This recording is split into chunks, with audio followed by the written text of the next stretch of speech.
Good evening, model railroaders, and welcome back to the Second Section podcast, where it's regular folks talking about model railroading. I'm your host, Andy Dorsch, and joining me this fine Saturday evening is my co-host, Mike Ostertag. Mike, how you doing? Good. How are you? Sneezy.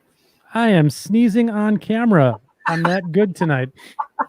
That's That's awesome. yeah, That's a perfect way to start. Why not? yeah. There's a lot of sawdust down here in the studio this evening, and yeah, so there's some particulates in the air. I was working on a layout today.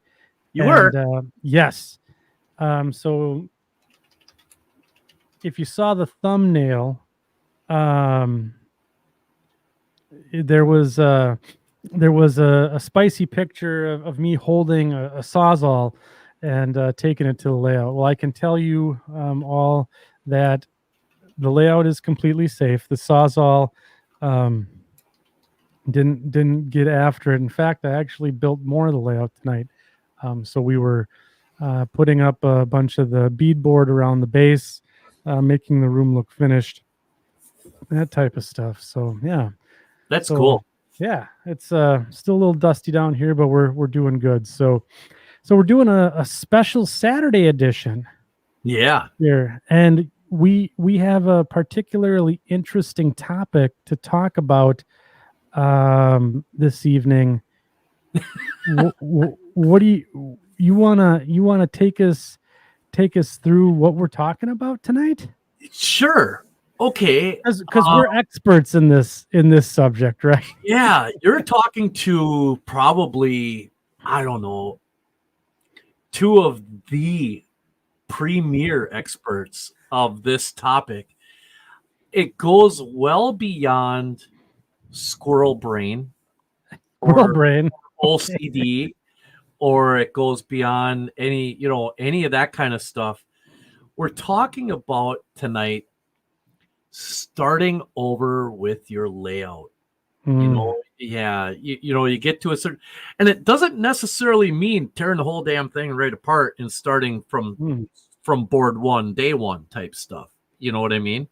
Yeah. Because starting over can be something as simple as changing the configuration of a yard, or adding a yard, or adding staging, or adding things that you didn't originally plan on adding to the layout. Or it could be something along the lines of changing the railroad that you're doing, or adding or any kind of thing like that. And if any of you know me personally, I have probably had 12 different railroad layouts in my lifetime. 12. Yeah, 12, at least 12. It may grow by the end of this show. You don't know. And a lot of them have been, I'll do Milwaukee Road. And I start figuring all of my Milwaukee Road stuff out. And then I'm like, oh, no, I should do GBW in this area. And then, no, wait a minute. I want to do my Wisconsin Midwestern. No. I'm doing Farland Terminal. That's it. I'm doing just nothing but Farland. Well, Milwaukee Road, I really like the Milwaukee Road a lot. I have so much Milwaukee stuff. But but you know what? I worked for the GBW in 92, and I remember a lot about what was going. Yeah, but you know what? I should really go with the Farland Terminal and just stay there. You get my point? Yeah, I do. And so Mike, how you and I, we're, outside of the show, and, people may find this hard to believe, but we're friends outside of the show. How often do we have this conversation? Weekly. We have it weekly. At least, if not weekly, possibly at least once a month or twice a month. And a lot of it happens when we start getting, how can we say it? Loss of motivation, or we start getting creative blocks, or we start, trying to figure out how to kickstart a thought process. and then our minds and our brains just run wild. And sometimes it comes out with some really grandiose creative. And then when you scale everything back, it actually helps you with what you're actually doing right then and there. You know what I mean? Yeah. You're I'll tell you right now, what you're doing with your layout is a prime example. This is a prime example of this. Why do you say that? Well, because you had things configured and designed a certain way, Yep. and now you have reconfigured things and are going in a little different direction. But you're not really starting over with the layout necessarily, but you're starting over with the thought process of the purpose behind the layout. That's right. That's right. So I've had, what is this, the third rendition of the Mascoutin Valley Railroad. At least, And I have torn down this layout and started it over probably in the last 7 years, 6 times. yeah, I think we've done a full demo 6 times in the last 7 years, and this is the first year where we have not taken the sawzall to layout. And it's yeah, actually stayed in place. However, there are some parts of the layout, like the physical structure, the bench work, that's going to stay in place, but there are aspects that were designed and now we're changing, right. and we're gonna be essentially talking about, for example, maybe we'll put in an ore dock, and we're still kind of feeling things out. But like what you see behind me here, this has even changed, and so this was, there was a track over here, and I got rid of it because it was after playing with it and testing out the operations, it really didn't serve any purpose and it was pointless. So we changed things on, how the traffic flows, and how when you come in through the doorway over here, you don't have to run around a peninsula to follow your train. You can actually just come in and see it come through the wall behind you here. So, Mhm. working on those things, um, always is keeping the layout in a state of flux. Well, and that's the thing, right? I mean, there are those that we know in our peer group, our direct peer group, I should say, who have, and I'm not going to mention any names, Luke Lemons, but Um, who you absolutely envy. I mean, how you can just, I'm doing this, this is it. I'm not looking left, I'm not looking right. This is what I'm doing, and I'm doing it full bore. right. I can't do that.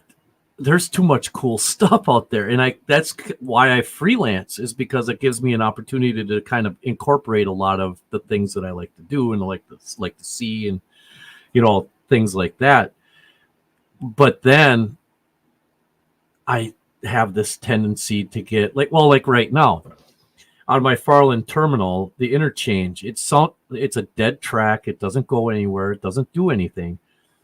But the geography of where my layout actually would be in a geographical map has changed multiple times. My interchange was with the Wisconsin with the Milwaukee Road at one time. Then it went from the Milwaukee Road to the Wisconsin Midwestern, my own personal HO scale freelance railroad that I have. Then I made it go to the Green Bay and Western, so I could make it so, hey, I could probably do this over here and make it like the Anapian Western, like my railroad took over part of the Anapian Western, and so it's a Sure. GBW. Well, no, now I'm going to be back in the Milwaukee Road area because I just, gonna. So I'm constantly in a state of flux as to how to create a realistic interchange and stick to that. It just That's my biggest issue right now with my layout. And I've had thoughts. Matter of fact, just the other day I was trying to do something, and I said, "Nope. You know what? I got to either walk away or tear this all out. That's it." And as you guys all probably all know, I hand laid all my track. Well, that's a lot of money spent in ties and switches and all that kind of stuff. And if I were to, yeah, I know. But then my interests also veer away from the Milwaukee Road also at times. So, but I have a hard time saying I'm not going to try to finish this layout, or I want to, because I've never had a layout get to the operational stage where it's operationally complete and then start scenery. That's one of the things that I really wanted to do with this layout as a goal, is a practice layout. This is by far not my last layout. This layout will go away at one point, but it may not. It may end up being something completely different a few years from now. Yeah, right. So, yeah, I was gonna. So just to kind of to follow up. So, or to segue over to our topic then. So, when are you gonna know that it's time to make that change? When I get bored with what I'm doing now. So, when it's no longer fun for me, when I come down and I look at the layout and I have no inspiration to do anything on it, it's time to make a change. It's time to either do something. It's time for a drastic change. Yeah. So there's been first of all, before we carry on here, I just want to say hello to the section crew this evening. We got 122 people out here, and there has been some fantastic comments coming in, and I'm going to try to do my best while conversing with Mike here to get them up. But Chicago, Denver, and Northern Alex Mantle says existing layout is only wasted effort if you force yourself to live with it. To live with something you don't like. Yeah. Don't fear change. Yeah. Yeah, that's something that's in this hobby. That's kind of like the one constant, right? Yep. Change is the one constant in this hobby, and it goes for everything. I mean, the technology that's coming out, and in companies come and go and stuff, and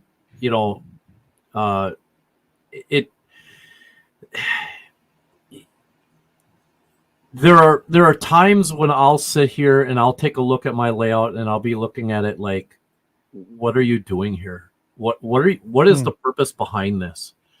And then I sit there and look at it again. I'm like, I'll see one picture. It might be a picture that I took. It might be a picture that I personally took of something as arbitrary as like the fertilizer plant in Brandon. Yeah, right. The pictures, and that'll inspire me. I'm like, oh, you know what? That would be so cool in this corner, or that would be kind of neat over here. Let me go take a look. And now I've got a little inspiration as to on my layout again. Yep. But to pull the plug and just start all over, that's a big change. That takes a lot, but it's not outside the realm of possibility.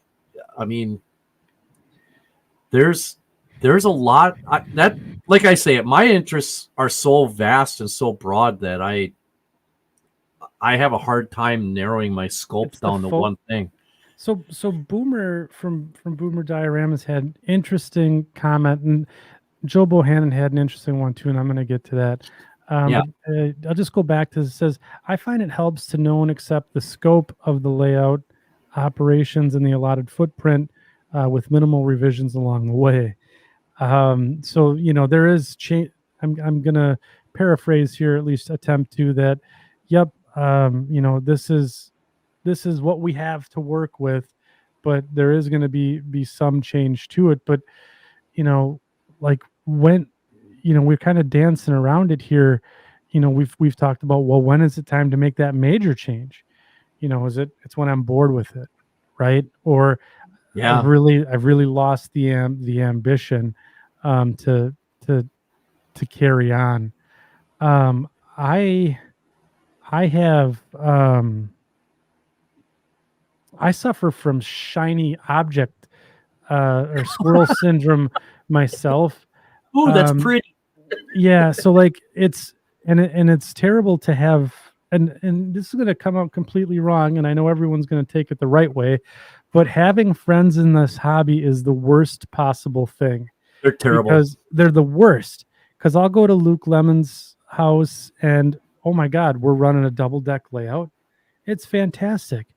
And then all of a sudden, on my drive home from Green Bay back to Ripon, which is about 70 miles, the whole time I'll be thinking to myself, how can I get a double deck in here? How can I do that? Because that's what I want to do. That's what I want to do.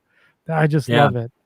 And then all of a sudden I'll go to someone else's layout and be like, oh, it's a like I went to Dennis Eggert's once, and at the time it was just a single level, and it had all these space between towns, and I'm like, oh, that's what I want, and Yeah.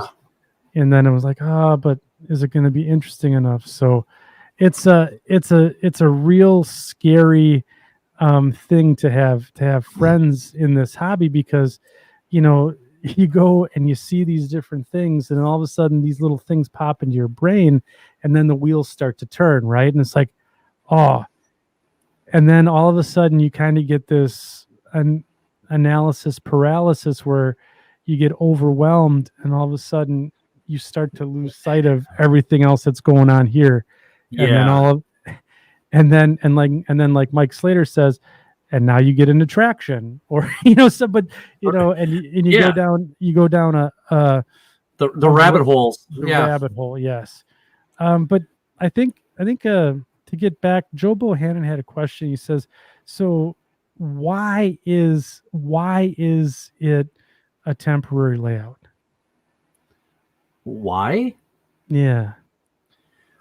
Well, because at one point you're going to get to a point where it is going to get boring, and you're going to, like for myself, there are certain aspects of the hobby that I truly do enjoy, and when I don't do those, I find myself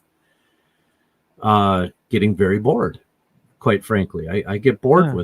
with the hobby. Can be boring at times. It's just a fact of life. It's like anything. Whether you're restoring a car or doing anything, it gets to some things just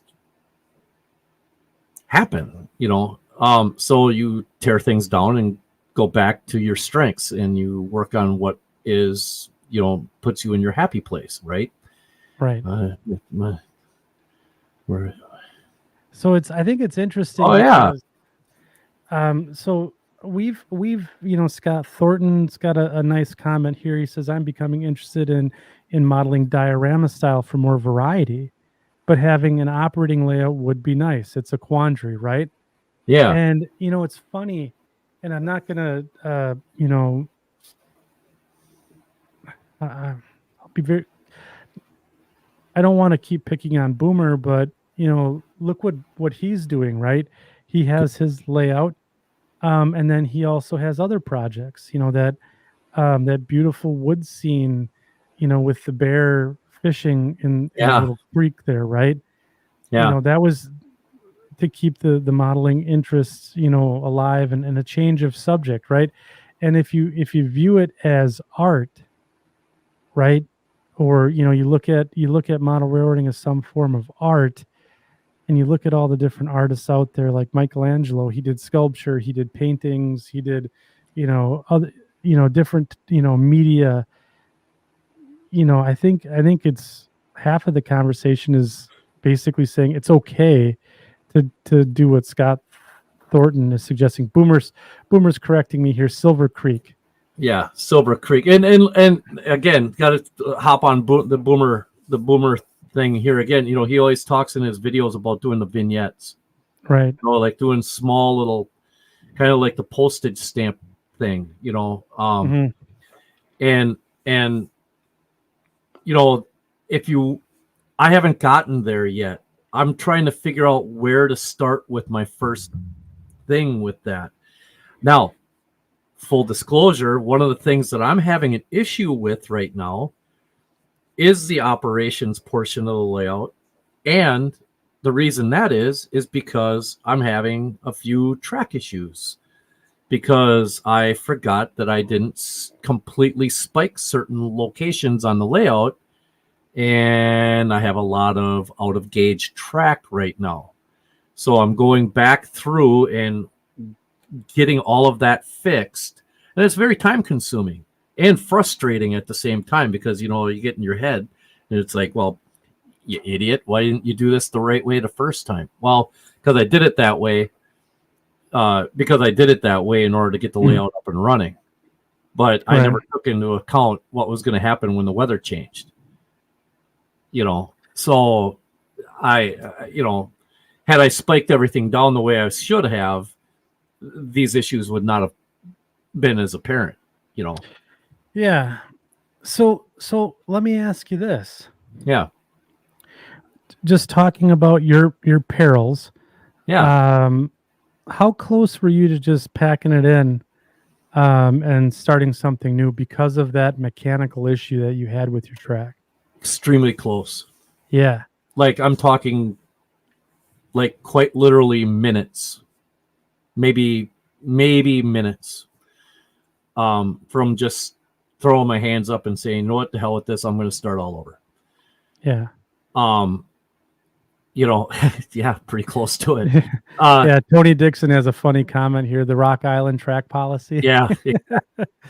But basically running on 2 lines in the sand. But to be perfectly honest with you, do you know why I didn't? Yeah, why? So that's a good point. Why didn't you? Because I looked at my locomotive and for the first time in my life, I am literally in love with something I did with a model. I cannot get over how nice my engine turned out. I am very proud of the way that looks. And if I start something over, that wouldn't be part of it. And then that effort is all for naught. And, you know, my Farland terminal, it has a following now. You know, it has people recognize me not just with the podcast, but from the Farland terminal, you know, and they know that's what I do. That's who I am. I'm the Farland terminal, you know, and so I couldn't in good good faith, couldn't in good faith just, you know, throw the whole thing in the trash. I just couldn't, you know, and so I took a day or two. I stepped away from the layout. I didn't even come downstairs. And then when I came back downstairs, I looked at it and I said, okay, we're going to start at this end and we're going to start working. And what I did is I took a Sharpie, and I wish I had a camera over there. I took a Sharpie and my track gauge, and I went and I said, okay, it's too narrow here, narrow, narrow, narrow. And I went narrow, wide, wide, narrow. Here's where it's engaged, all this stuff. Need to cut here to give myself a gap, blah, blah, blah. And I started at one end of the layout and I went all the way down to the other. And I have all of my stuff. I'm about halfway done with everything. Plus, I built that bridge, you know, and I didn't want that to go waste either. Yeah, right. And you you've done some really remarkable things, you know, on your layout. And so you have, I mean, the engine house that you built. I know it's not there, but these little itty bitty components, the engine house, the bridge, that warehouse that you built, even that you built this was a long time ago, but that platform out of that flat car. Oh yeah, that's actually on the layout now. Yeah, it's actually on the layout. I like that a lot, the way that turned out, and I wanted to get that incorporated into the layout, and I finally figured out how to do that. You know. Yeah. So here's something interesting, and I'm just going to highlight this comment real quick. So Sue second sub Luke, right? He says, even I have been minutes from calling a dumpster rental place to rip the layout out. If that happens, I'll be the first guy there. I will help. We will have it down in less time than it took to take Dan Dyer's one layout down. I'm there, buddy. So that's interesting, right? Yeah, uh, absolutely. And for, look at look at how his layout is. right, That is a monumental statement from him to say that. Because if anybody in here has ever been to Luke's house and layout, you know the passion and the effort and the work he is dedicated to that layout. right. And for him to say that, it absolutely, would be a travesty to be. I joke about tearing his layout down. I always have, because it's just a little friendly thing between Luke and I. We always whatever. Yeah. But to be honest with you, it's absolutely been an honor to watch him do that and to be part of it. And that's going to be. It will happen one day. It's not a matter of if. It will happen one day. Luke and I have talked about this. When? Yep. Who knows? But, that's going to be a tough day. That's going to be a tough day taking that layout down. And it'll be sad for a lot of people involved, myself included, Sioux line or not.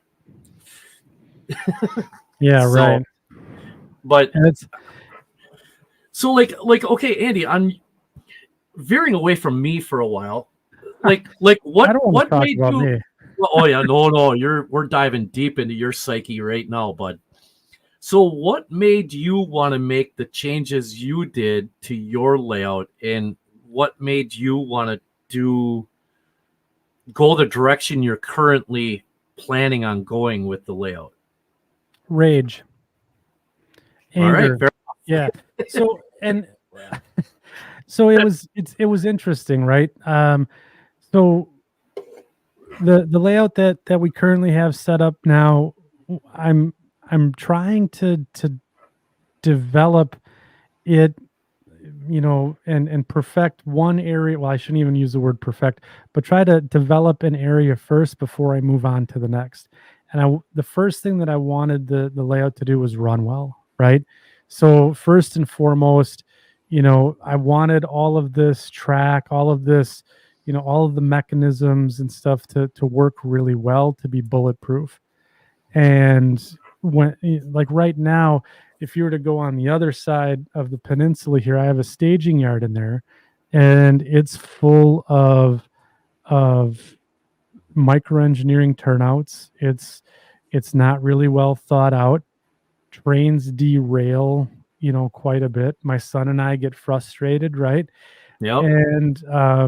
And much like your situation, if it first and foremost, if the cars, they don't roll on the track, well, or they don't do, what they're supposed to do, it's very, very frustrating, and it can suck the wind out of your sails, and you just don't even want to come down here, and then you get sick of it, and then the next thing you know, the Sawzall comes out, right?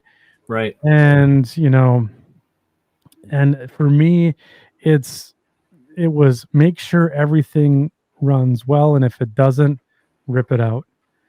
And so that was the one motivating factor for me, and for me to make changes is when stuff didn't run well, when the track didn't work.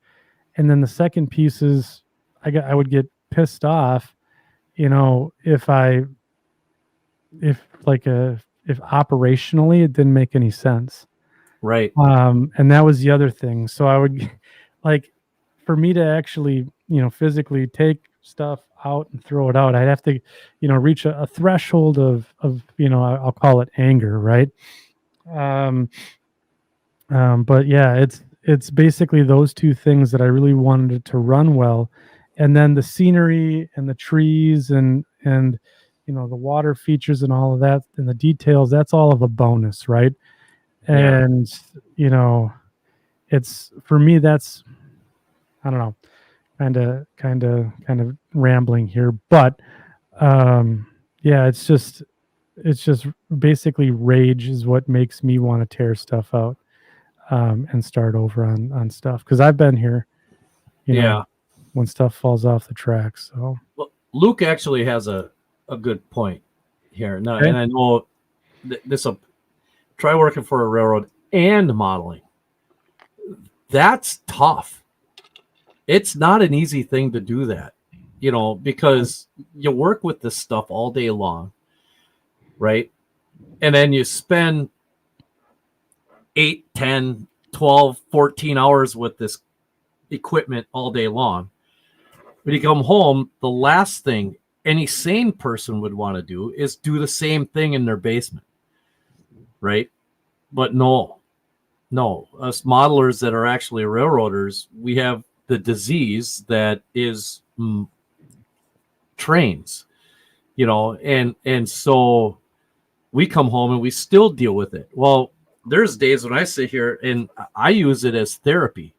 I try to. Really? Oh yeah, if I had a bad day at work, or something got me really mad at work or whatever, I come home, and if I've got a spike track, I'll sit there, and if I spike 3 feet of track and it takes me an hour, you know what? That's kind of decompression time where I'm just focused on that. I'm not thinking about what happened. I can clear my head a little bit, and I try to do that. That's how I try to use it.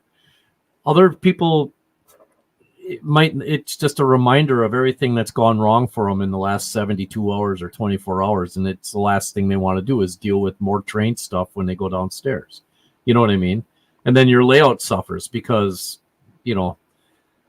why are you doing this, right? Yeah. Yeah. No, that's an interesting point that you make as well. It's one of the things that you don't really consider, especially, for a person that doesn't work for the railroad. That line of thought is just not, we don't think of it that way at all. Yeah, well, that comes with and then that's something Luke and I talk about quite often, and Justin Hendrickson and myself, we've talked about this a little bit too. It's one of those things where you have the outside looking in mentality and you have the inside looking out mentality, right? Right. So, and that's not a dig at anybody who doesn't work for the railroad. Absolutely not. I actually envy a lot of that, because I can go to work and I can see how something's set up, and I go down in my basement and I look at it and I'm like, no, that's got to get fixed. I got to change that. That's not the way that would work. This has got to get changed. I have to do that. Because in reality, because I see this every day, and whereas from the outside looking in aspect, it's, oh, wow, that looks cool. As typically the majority of the modelers don't know how interior or the inside operations of things and the why things are designed track wise and industry wise and all of it. They don't really fully understand all the intricacies involved in the railroad industry. Again, I know that's probably a really controversial statement and probably going to get hate mail. Send all the hate mail to Andy Dorsch at What the hell? We send all the hate mail to Ray Arnott.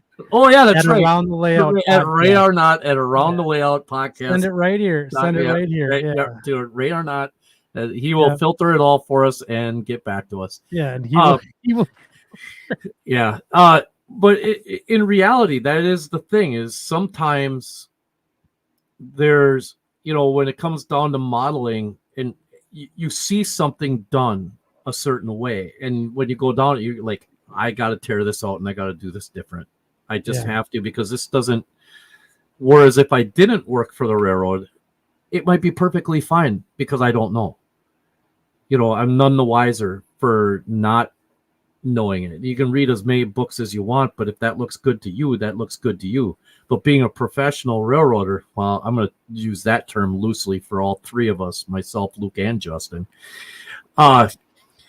I said that before they threw the comments in there because I know that's going to come here. Oh, But the thing is in reality, in all seriousness, you I'll look at something and I can't think like that. If I see something a certain way, I have to model it that way. So yeah, there we go. I yeah. knew I'd get Justin. somebody. Yeah, there we go. Good. Excuse me. Yeah. And Luke right in turn says, Yeah. yeah, very good. Perfect. So it's kind of interesting. It's we're just throwing up comments here from what we'll call real railroaders. Yeah. Basically taking the stance that they're forklift certified. Yeah. To some degree, Yeah. and they get paid to do it. So, no, I think that's it's interesting. But and Dwight at Northern Star, and this is, he makes an excellent point though too. It's, I actually appreciate the the information that you and Justin and Luke and Split Rock and all the other we'll call professional railroaders bring to the table, because that's what and this ties back to what Boomer was saying too, is like, well, why do you what is the purpose, or why are you building the layout, right? You build it in the first place, right? And why do you build it in the first place? And one of the things, even though I'm modeling a fictional railroad, I wanted to emulate, the historical operation, right? So if because I'm trying to build something, and even though it's a spoof on a real railroad, I still wanted to, have that, I guess, rigor, or that connection back to a real railroad to say, yep, that's how it would, that plausibility, right? That it would really operate like that. And if I find out that my railroad doesn't really do that, that's one of the indicators for me when I need to pull out the Sawzall.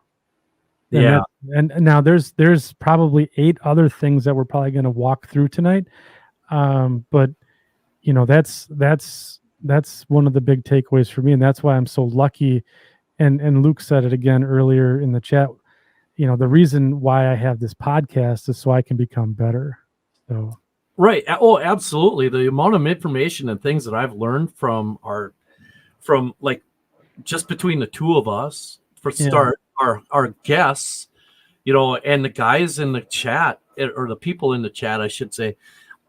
There's been information that if you went back to the very first podcast that we did, or very first show we did, and you started watching them all the way through and started taking notes, it's incredible the amount of information that the people in the chat themselves have thrown out there for ideas and websites.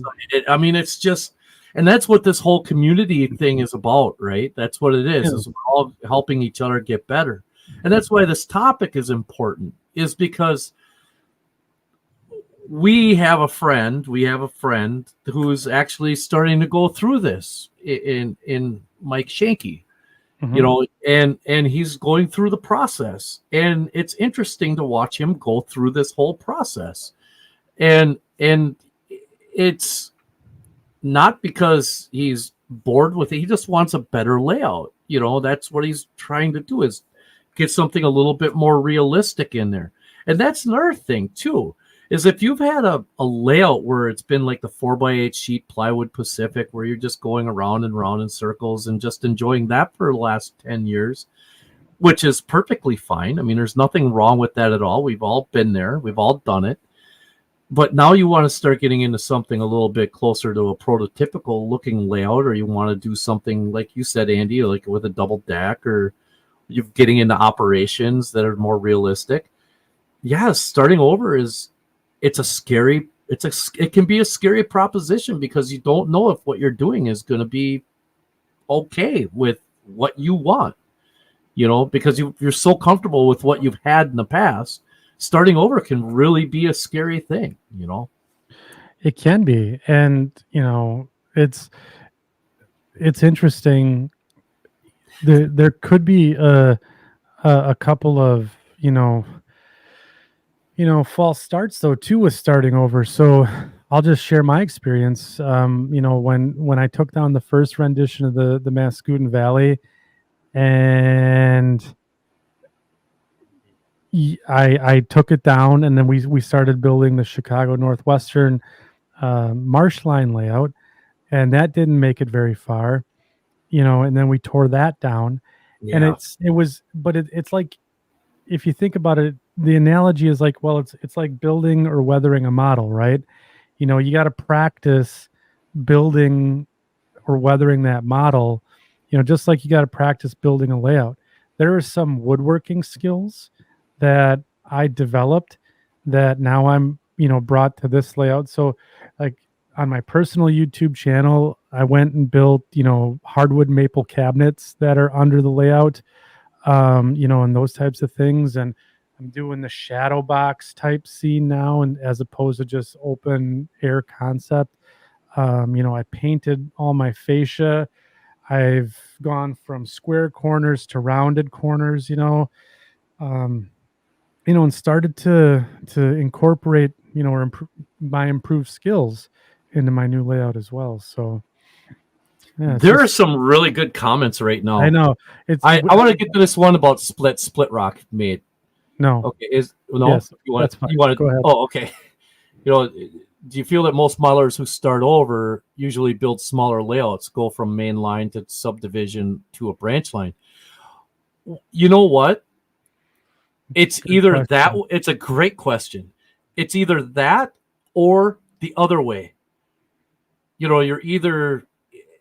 It's almost no middle of the road. You're going from a like a shelf layout to your lifetime layout, or you've been building a lifetime layout and you're going to downsize, right?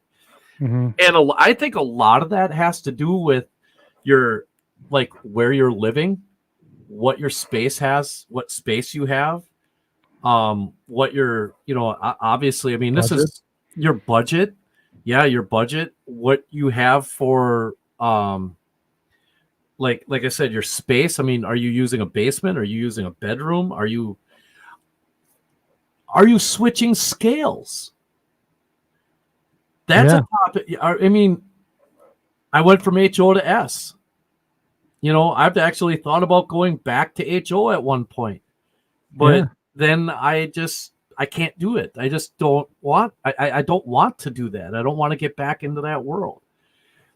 And that's the thing, from branch line to last mile. Yep. Um, and Here, the I'll thing keep is, that comment up. That's a good one. yeah, and that's what my Farland terminal is. My Farland terminal is a last mile railroad. It doesn't go any further than the end of my layout, and it's supposed to be this crappy little 10-mile railroad. Really, it's not supposed to be very long at all, but it's a last mile deal. It has a handful of customers on it, and that's it. Um, and for me to go to a up out to a high speed or quote unquote main line railroad, I don't think I would be happy with that on my own for my own personal layout. I love going and helping work on other people's layouts that do that, because it gives me an opportunity to hone my skills and to like share my skills with others. Now unfortunately, the majority of the people that I know, their layouts are already well past all of that. Their layouts are getting close to doing scenery stages and things like that, or Hmm. they're nearly done or whatever. So, it would be a welcome change to try to help somebody build their own layout. I would love to do that, because it's just something that I don't have a desire to do for myself, but I wouldn't mind helping somebody do that. So because I like doing those things, you know.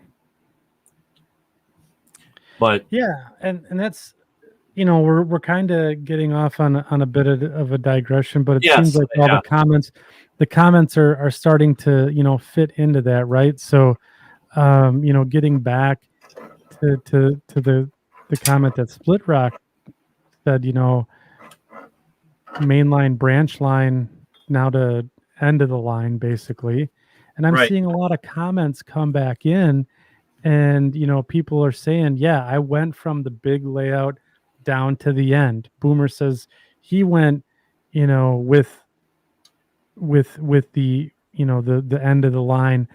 um there was Roger Moses said, I tore down the monster and went for the last mile branch, right?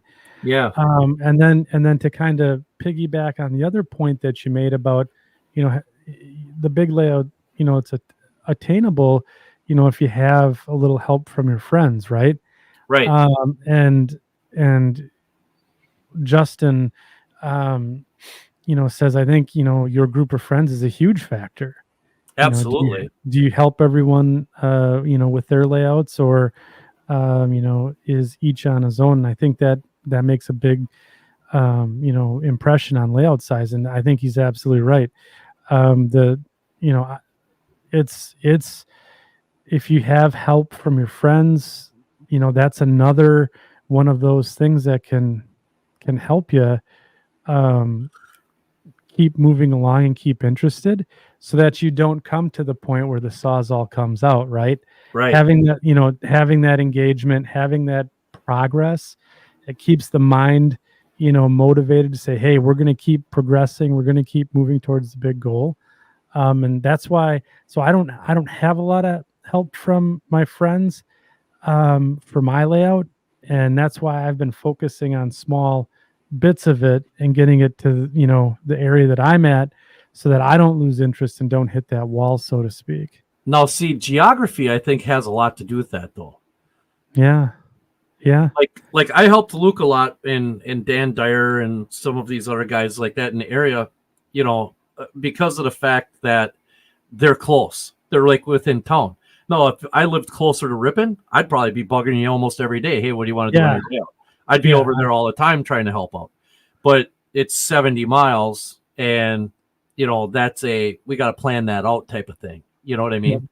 And yeah, and actually, you know what? We should actually plan that out where we have a day where you just here get two or three of us go over and we just start knocking stuff out and start getting things squared away the way you want them to be, and at least help kickstart what you want to do with it. You know what I mean?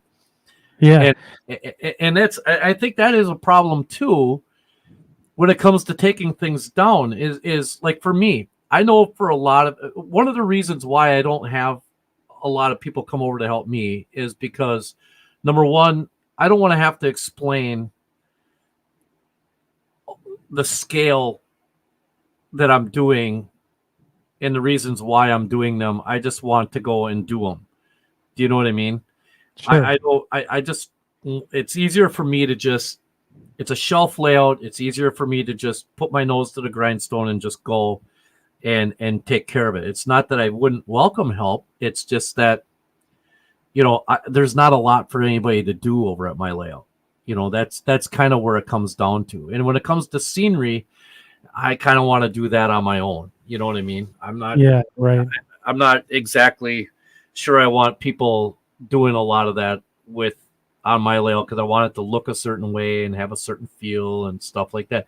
And if that sounds selfish, I apologize, but it's just the way I am. Once I get to a point where I have my room cleaned up and everything else, and I'll have people over because I want people to come over and enjoy my layout. I want them to come over and see it, but and enjoy it. It's just I'm not so sure if I want them, you know, working on it because there's nothing really to help work on right now. You know what I sure, mean? yeah, But if I was building a huge layout and I needed a boatload of bench work done, well, that's a different story. You know, right. I think there's a really good point, and I know, again, we're going down a different path here, many rabbit holes but here. but this Split Rock brings up a really good point. He says it's difficult to have others help because first, it Oh, makes you a project manager instead of a modeler, right? yeah, And I have heard this statement come out of many model railroaders who have big layouts, right? yeah, You bring the team over, and the beer's on ice and it's ready to go, and we're gonna rip some plywood down, we're gonna make some progress on the bench work, and you all get down in the basement and you go, all right, let's go, and everyone goes, what do I do? yeah, Right? And so there, you have to have that element of that project manager to say, okay, here's the plan, here's what I expect to get done, those types of things. And that can detract a little bit from your modeling experience. I mean, it's great right. for everyone that came down to help you, but at the end of the day, there's a trade-off, right? You either get it done fast and you help convey the vision of your layout to everyone else, or you have to be patient, do it yourself, and be okay with that incremental progress. I'm kind of talking out of both sides of my mouth here, but No, that's um, no, that's you're exactly right. Here's a so, comment that came out after I said that. You mean Mike wouldn't even let Boomer help?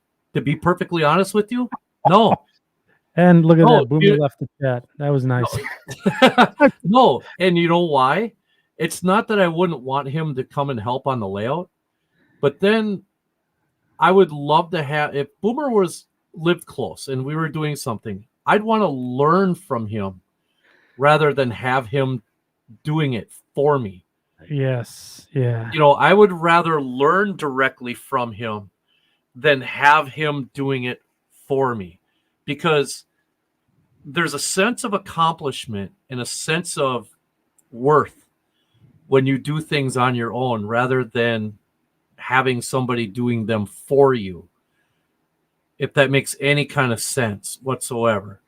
He would be more than welcome at my house, but if it was a matter of I'd rather have him on a practice piece of lumber show me how to do something rather than him actually do it on my layout. yeah. There's If that some makes really, any kind of if that makes any kind of sense. It's not a dig towards Boomer at all. Not one no, but the way that you would have Boomer help make your layout would be to learn from him, from his videos, and yeah, be a mentor type of thing, and then absolutely. you take that information and then try to do it Oh, yourself, right? and I've already started to do that. I've gone back and I've been looking back at his videos on how to ballast track, and how he's doing that, because I'm going to be at that point here soon with any luck. And I want it to look good, Yeah, right. so No, it's interesting, and like Chris Palmieri, is saying managing others can bring the real world problems of railroading into your therapy session, oh that yeah, we talked about earlier. So Justin and Ryan D, I gave them a little bit of a shout out earlier, right? They know me from my day job. So yeah, you gotta be careful who you bring into your little crew. Otherwise, problems can abound. That's for sure. So yeah, yeah, it's certainly interesting. I think Mike Slater, has a fun comment here. When I helped a friend convert his layout from DC to DCC, I told him to stay in the other room. So that's interesting. I think in Split Rock had a bit of a chuckle from that as well. But I would probably agree with Mike Slater on that. Just yeah. stay in the other room, and if you smell smoke, it means it's working. So, Right. so Yeah, this was one hell of an introduction to the show this evening. yeah. So we All we right. did we do have a lot planned for Yes, you all. yes. Um, and we just got into such a good topic that we couldn't stop the music right now. So what we are going to do is we're going to just put a pin in our topic here. We do have Mike has two things prepared for us this evening. So we got a short line of the show, a locomotive of the show. So we're going to bring in some history and some real world, and we're going to sprinkle that knowledge in.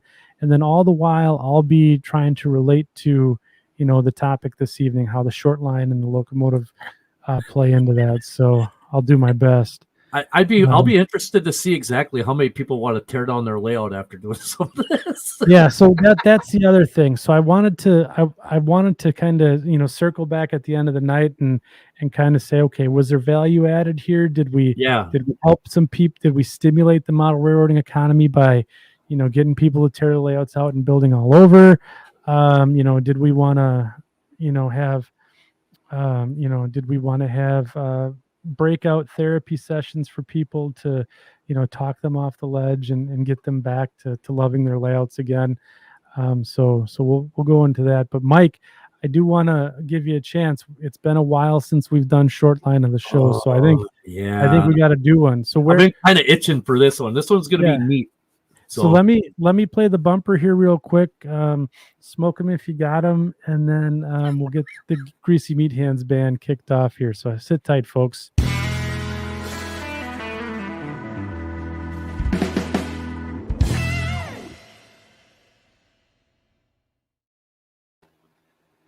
All right, Mike, where are we in the United States? Well, where the heck are we here? Nevada. Ooh. Nevada. Now, Nevada. There are no short lines. There are no short lines in Nevada. Really? Not one. Not a one. Not one. There are some. It's going to be a short segment. Yeah. Well, maybe not. There are some, like, what do you call it? Museum type places, with passenger trains that run, excursion service type stuff and things like that run on some things. There are some handful of things, but no actual, from what I read, there are no actual, short line railroads. Not even not a Watco or a Genesee in Wyoming or not a one.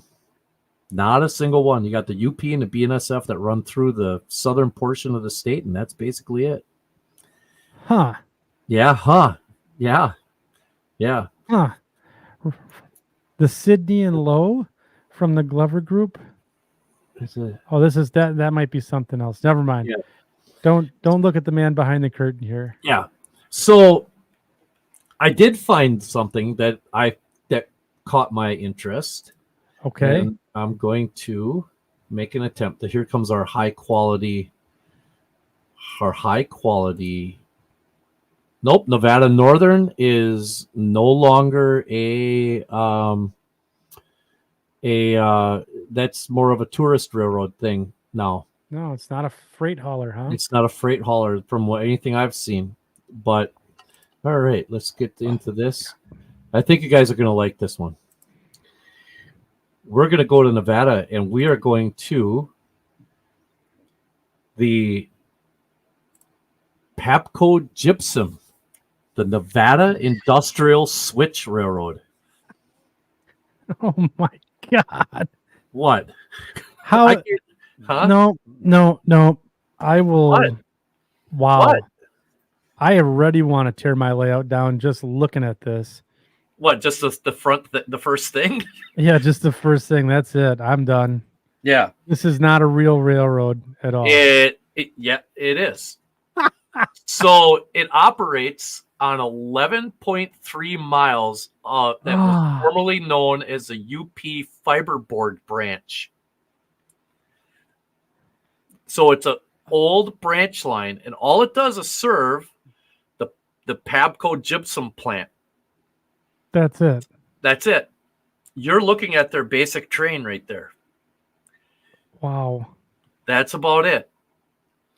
So here. Okay, go ahead. Cecil Scale Model says, "Is this on the moon?" It It, looks like it's on the moon. you're in the middle of the Nevada desert.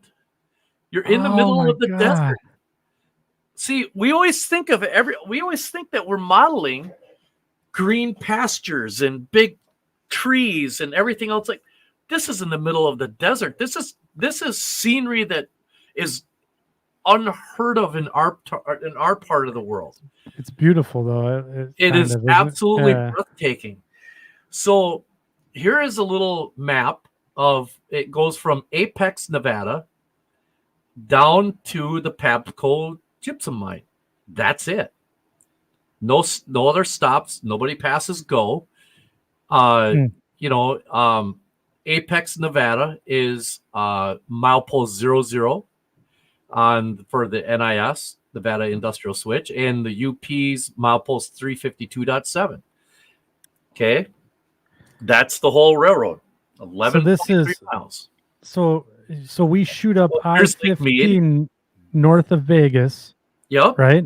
yep, Okay, and then there's Lake Mead there. yep. Now we're going to get into this a little bit. Here is the plant, the Pabco gypsum plant, and it is basically two tracks. There's a track right here, and I believe I have some here I can show Oh, a little zoomy in. little zooming in. Here's a tank car on the end of this track. It stubs off here. I'm assuming, because I could not find any, you can see this track goes in this building and comes out over here, and there's a covered hopper right here. So this must be a loading track of some sort, or something for the gypsum. Okay. Yeah. But the whole layout is, or the whole railroad is these two tracks at the plant. This is called the Great Dome, if I remember correctly, and it's basically gypsum storage. It's an inflatable dome in the middle of the desert, kind of like a big pimple. You know, it's This is unreal. well. I'm Here's the building with all the roof or the sides on it. Look at where so here you have the bulk, the center beam bulkhead flats on that track. So that's where they load those cars inside that building now. Here's another picture of that dome, and that's, if you look here, you can see that the structure is being built, and here the structure has not yet been built. So this is a little older photograph. so this looks like Austin Powers Moon, or like Moonraker. This looks like James Bond Moonraker combined with model railroading. You're in a completely different part of the world. You are in desert railroading right here. You need one color. You need, or do you? No, you need one color. X55 deck tan. I'm actually holding a bottle of deck tan up to the screen, and it just, well, what it's about a perfect match. What about buff? Yes, you can have two colors. You get two colors. X55 deck tan and whatever buff is. Yeah. So here you see a little, here's the dome again, and here's some, it looks like residual piles of gypsum, whatever they're doing here. Here's some locomotives. This one obviously is out of service and being used from parts because it's off the track. I don't know which one that is, but here is a pair of GP10s, which we'll get into in a minute. Okay. I don't believe they're using those right now, but they are from one of my favorite shortline railroads of all time. And if I were to, we always talk about starting over. If I were to start over with a railroad, a completely different railroad, and I wanted to do something as a short line, I would do this railroad. Really? Yep, I would do that railroad. This is the third one I've heard you say you would do. I heard you say you would do St. Marie. Yep. And St. Mary's River. Yep. St. Mary's River. Yep. This one. Yep. And what was the third one? There was three that I heard. Was it the what was it? What was the third one? I know there's a third one. And there's at least three. Yeah. So this one's on your list now of things Yep. you'd want to model. Oh yeah. No, not this rail, not the Nevada industrial switch, but that where they got those locomotives from is the Yeah. one I would do. I'm just going to take you down part of the main line. Here we're coming out of away from the plant. You can see where the two come together. Yeah, it's the Sioux line, isn't it? That's it. That's the Nope. third one you would model. No, it is not. So Oh, that Indiana short line. Slater's right. yeah. So here you can see where they come together at a single switch. They go over this little wash, or I believe, no, that's a crossing actually. It's a grade crossing right here. And then they come into another siding right here. We're heading, I believe it's to the west. Let's just call it the west. Now, that siding that you see right here, right up in this area, that siding, I used Google's distance measuring thing. Ooh. Yeah, and from clearance point to clearance point, there's a set of crossovers here, right in the middle of the siding.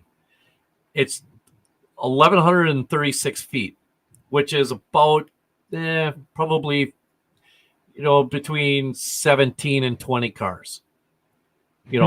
Depending on length. If they're using center beam flats, it's probably closer to 18 or 19 cars, or 18 cars, something like that. But I kind of thought that was pretty interesting. Now the rest of the side, the total length of the siding is over 3,000 feet. 3,000 feet. Yes. So that's just one siding that they have. That's almost a mile. That's, yeah.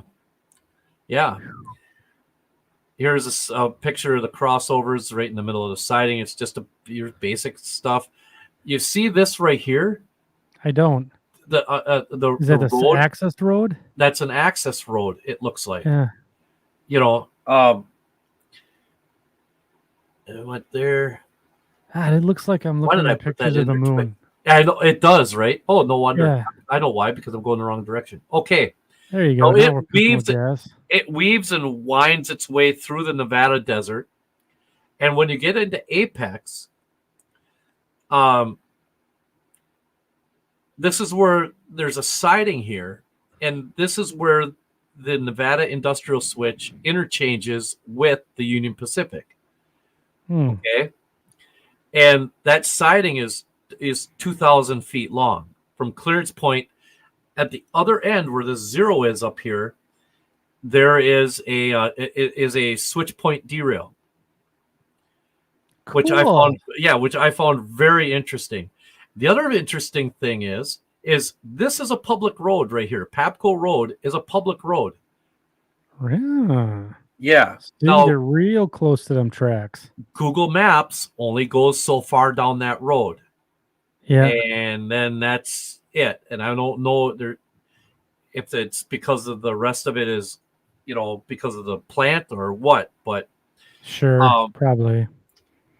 Here's a picture of that switch point derail based off of Google Maps. This is, yeah, it's just those are kind of neat. I mean, that's kind of a modern day thing, Getting that deck tan out again. Yeah.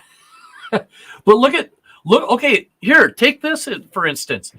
Look at what you could do with this on a shelf layout. From this entire berm right here back could be a photo backdrop. And then everything in the foreground you could model. You'd only need like 12 inches if it was HO scale. You could do this easily in 12 inches. Absolutely. But have it be like a little longer. You know what I mean? Yeah. Now, here's the UP's Apex Nevada yard. This is a yard that's got 3 or 4 tracks to it. This is their main line. Yeah. And then this is where the Nevada Industrial Switch, this is where their plant, their line that comes into their plant goes. This is a picture of, I believe it's the Highway 15, Interstate 15 is down here. This is Papco Road, obviously. It says so right here. But look at the bridge. The 2 bridges this is a concrete girder bridge. Mm-hmm. It's got a concrete base with steel girders encased in it, Sure. and it's right next to, like, plastered right up against the road overpass. Right.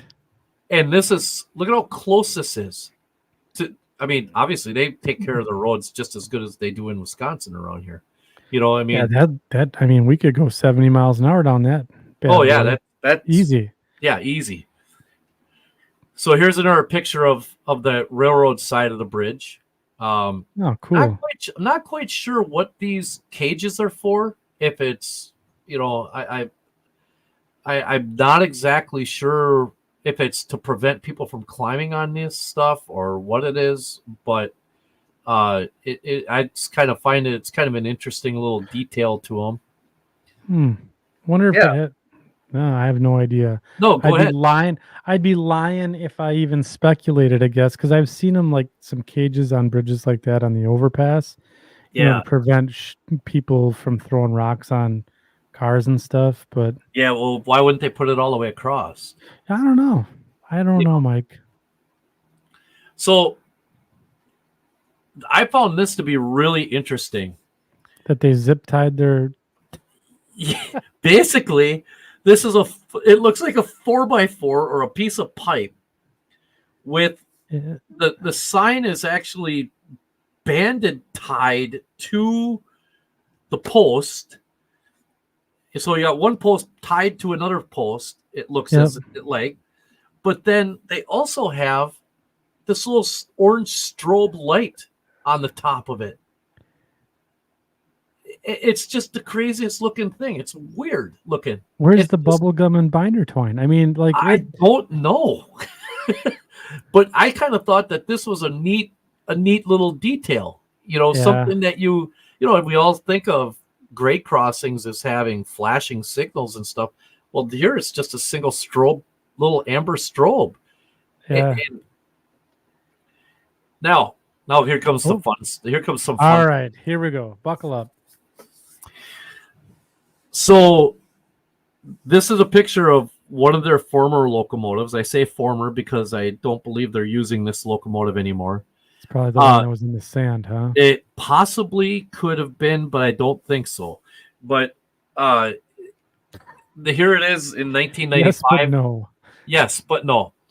Uh, in 1995, they were using it and had this paint scheme on it, and you know Oh, look this at is the that. same locomotive. Check out that striping on it. It looks like It's a Boston and Maine with yellow chevrons on the end. it's it's really freaky looking, but here again, nice cool strobe flasher on it. It's Oh a yeah. phase. This is a former Southern Pacific unit. Um, Ah, and Darren Hassett was right. He yeah, it's a called it. former. Looks like an XP. Well, you can tell by right here by the and on the back too. You could see on the back locomotive. You could see where it had the headlight package at one point. Yep. Yeah. Here's a different from a little earlier, where it had the before it or after it got the yellow striping on it. Here's something interesting. Here it's got a stratolite beacon on it, not a strobe. Good eye. So depending on the era that you're doing this, and not only that, but you know what? Let's just be honest. Oh, here's what it looked like originally. This is the same locomotive. So So 1991. it was still on the SP. It was still on the SP. And in 95, it looked like this. And then later in life, it probably got this. Then they got the safety chevrons on the end. Yeah. So that's that. They've also rostered, which I do believe could potentially be the one that we saw off in the dirt, is this the former San Diego and Imperial Valley, a GP7U. Look at the nose on that thing. I know. Isn't that crazy? That's just like an SD40T2 nose on a Jeep 7. Yeah, but it's just the way the Santa Fe rebuilt their engines. There's another picture of it. Here's something that, for all of you lighting, Gallon field. it's probably a 600-gallon tank or 1,000-gallon tank under there. Yeah. That's what it is. But here's something for all of you lighting effects. You almost said aficionados. some naughty words there. No, I was trying to say the right words, but this unit has got ditch lights Mhm. and a stratolite beacon. That is very, very, very uncharacteristic, because usually if locomotives would have ditch lights, they don't have strobers. they don't have strobes or a safety beacon of any sort. That's a So sharp-looking locomotive. that is Nice kind of yellow neat. and gray. Yeah, that is kind of sharp, Yeah. isn't it? Yeah, it is really neat. Turbo 14 says when the prototype kit bashes. Yeah, yeah. Thank you, Santa Fe, for making these. You know, here's a different little view of the back of it. Ditch lights again on the back of this On unit. the long hood. Yep. Yeah. And the spark arresters are really cool on top of it. They looks like they change them. Yeah, As you if go you look, through the pictures. yeah, here they got the little square. Either they took the squares off or they changed them all together. Yep, you're right.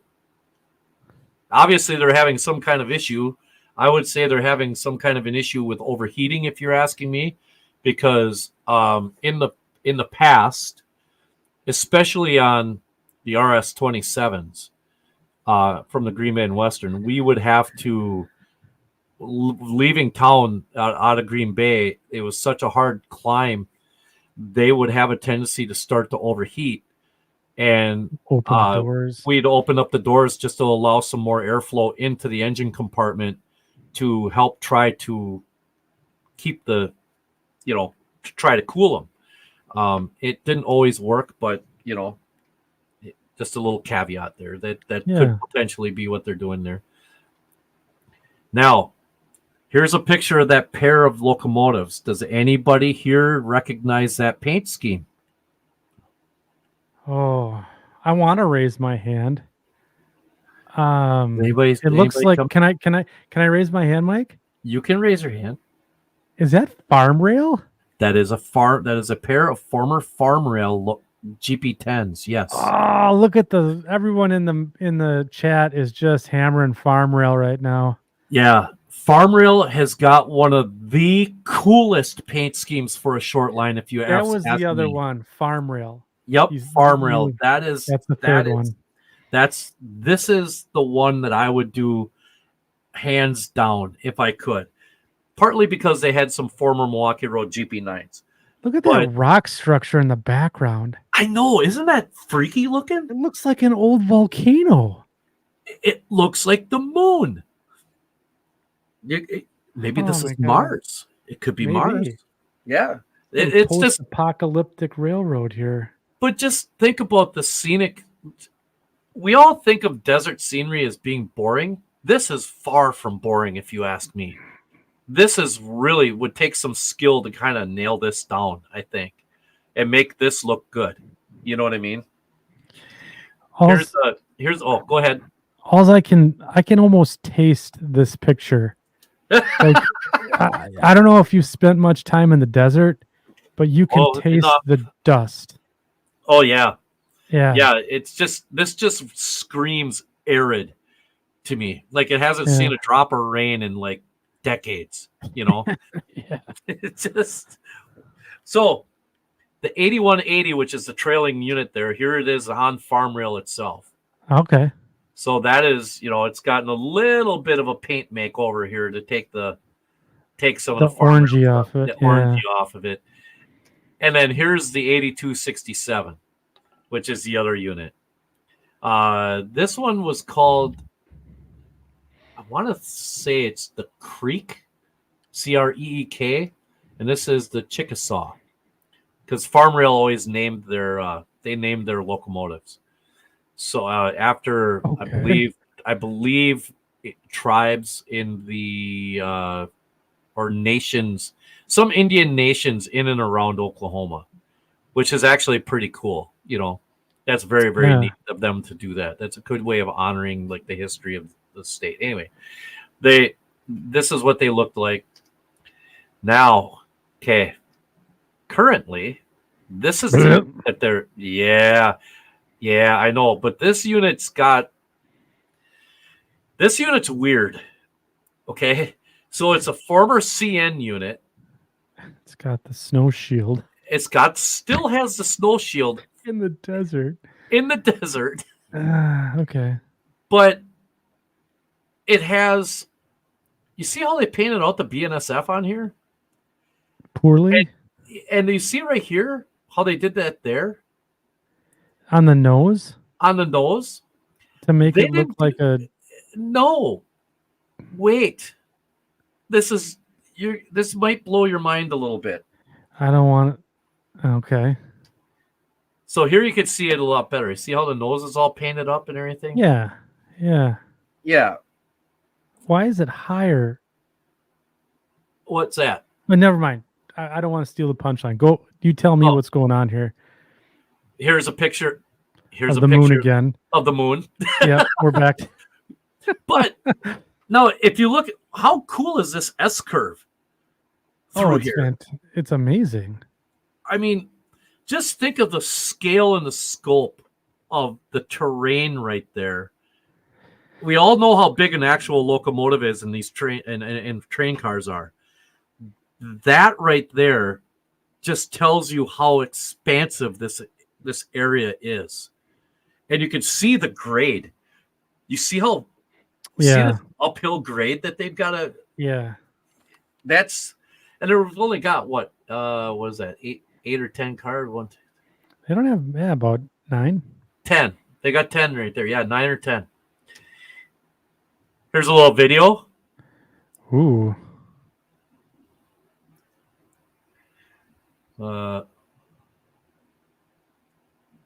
Oh. Kicking up some dust. Yeah. That's that train that we saw that picture from. Yep.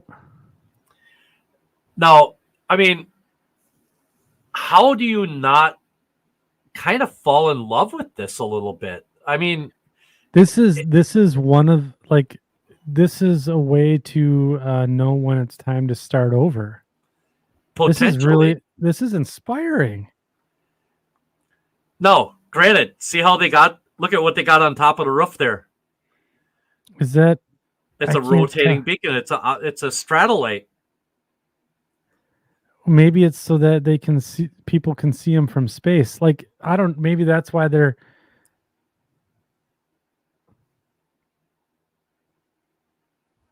Yeah, that is insane.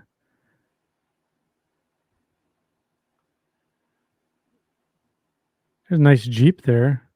Yeah, right.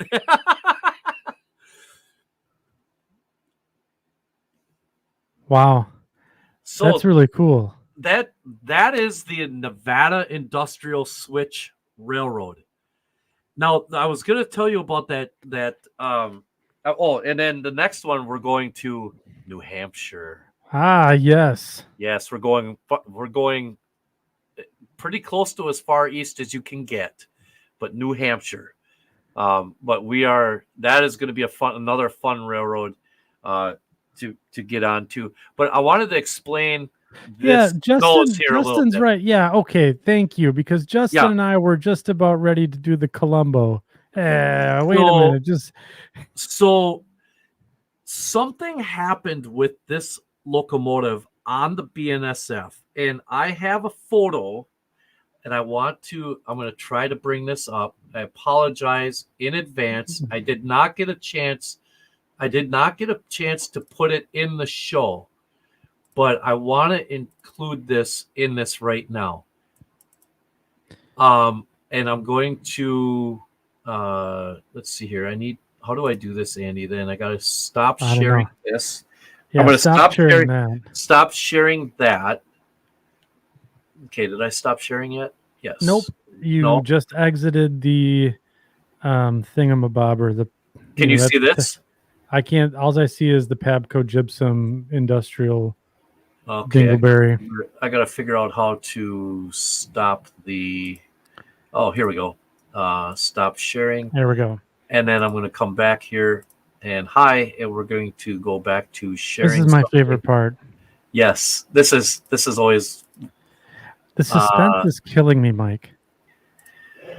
here. Okay. This is the same locomotive on the BNSF. Something Okay. happened to that nose, and the BNSF simply painted it gray. That's it. Primed it and left it like that.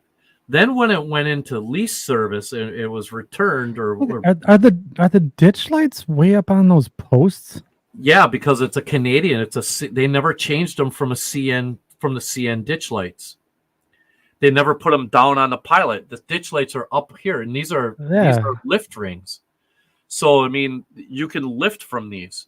So this is a pretty interesting locomotive when it comes down to it.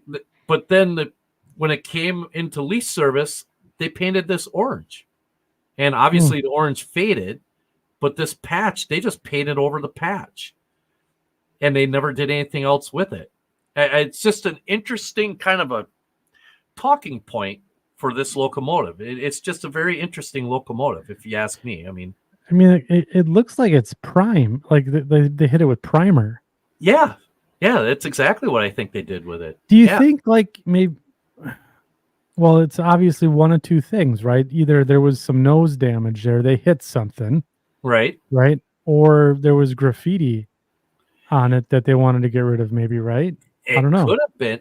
It could have been. I mean, So Ralph Renzetti says it had body work. It very well possibly could have. Yeah. It very well could have.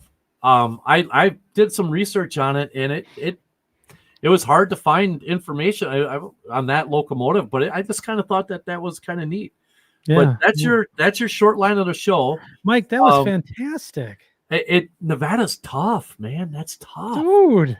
That was fun. Like, I don't know, like just seeing some of that scenery, and like we didn't talk about like the models or getting that, but those BNSF SD40s, you can get those anywhere. Those center beam flat cars, the Atlas have Rapido tank cars, covered hoppers. The GP10s you can get from Intermountain. Yep. Like if you were to do a little bit of microsol or Solvaset to get rid of the farm rail decals, you're in business. And then, boy, talk about some fun scenery. Interesting scenery. Yeah. So it kind of reminded me of the Cat Mountain in Santa Fe to a certain degree. I mean, because he has a lot of desert scenery on his layout, Yeah. That was cool. That was really good. And we'll chalk that one up to top 10 for sure on Shortline of the show. Well done. So let's get back to what we were talking about earlier. We're gonna do a locomotive of the show here, and then we also have what's on your workbench. It's gonna be a long one tonight, so buckle up. But it's Saturday night. What else do you guys got going on, right? Yeah, right. Exactly. So I'll throw the stuff back up here. But it's just really, really good stuff. So I wanted to ask the section crew. Mike and I blathered on quite a bit, and some other people have come up into the chat. But when do you guys feel like it's time to start over? Like, give us an example of when you guys would think it would be time to start over. Like, because I have a list here and we've touched on 2 out of the 8 so far. And I just wanted to see, what the crew would come up with, because here's a good one. July 23rd, I started over Santa Ana Industrial Lead Model Railroad. People said, "Hey, I moved, had to start over." Yeah, no, not having fun anymore. The starting over also, like when you guys when you moved, okay, burnout. Yeah, burnout. That's a great one. We had a show all about burnout. We should do another one, on burnout. That one Randy that's an interesting Timmerman topic. watching second section, and you and Grant from Southern Alberta Rail. Wow. Yeah, Randy. I remember Randy sending me a message after that show, basically saying, "I'm done. I'm going to N scale." Uh, So Here, when you Ralph. when you Yeah. moved, did you start over with something completely new, or did you start over and improve upon what you did before? Now there's another little caveat to it, right? Hmm. That's a good point. So, like, one of I guess internet acquaintances, right? That's a good comment. And he's got a YouTube channel, Mike Deverell, Yeah. right? So Yeah. he did the Colorado Front Range, and Yep. he was living in Oregon, and he was well on his way to this beautiful. He had a building just for his layout, beautiful layout, and he was following the prototype to the T. It was just fantastic. He put out some great video content on how he did. I learned a lot from him. Yep. And then he moved across the country, Yeah. back to the Midwest, and he's starting a new layout, but he's doing the same thing. Yeah. So I don't know.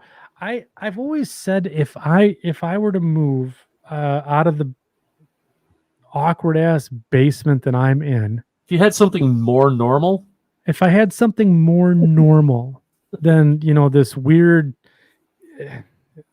One day I'll give a layout tour to the section crew here, but if I moved, I would start over. I know I would, because I think I would do the Chicago Northwestern Marsh Line, and do it as best as I could.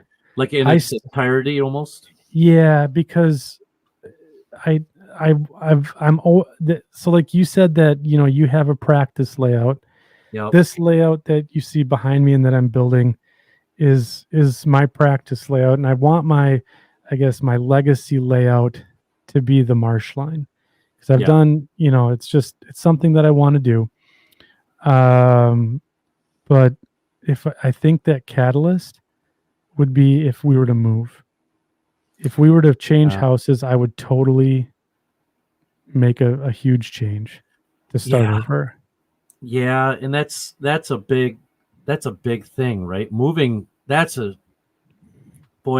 nobody wants to really do that on a regular basis, right? I mean, that's upheaving everything and starting over. We've got a friend, you mentioned somebody moving and doing something, doing the same thing, but then we have a friend, Dan Dyer, who's moved, 3 times now, I think. When he lived in Green Bay, his layout in Green Bay at one point, it was the premise of the layout has not changed, but the design has gotten bigger. Every time he moved, he increased it. And now it is, Luke or Justin, please help me. It is, I want to say 30 by 40. Huge. Deck. Oh, it is massive. His aisles are like 5 feet wide. Oh. And he's building. Yeah, Luke, big. It's big. Yeah, big. It's big.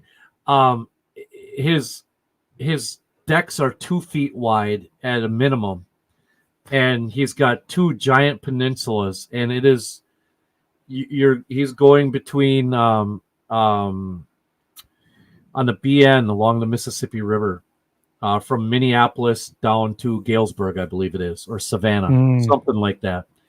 And it's absolutely a phenomenal layout, but it keeps getting bigger. Every time he moves, it gets exponentially bigger.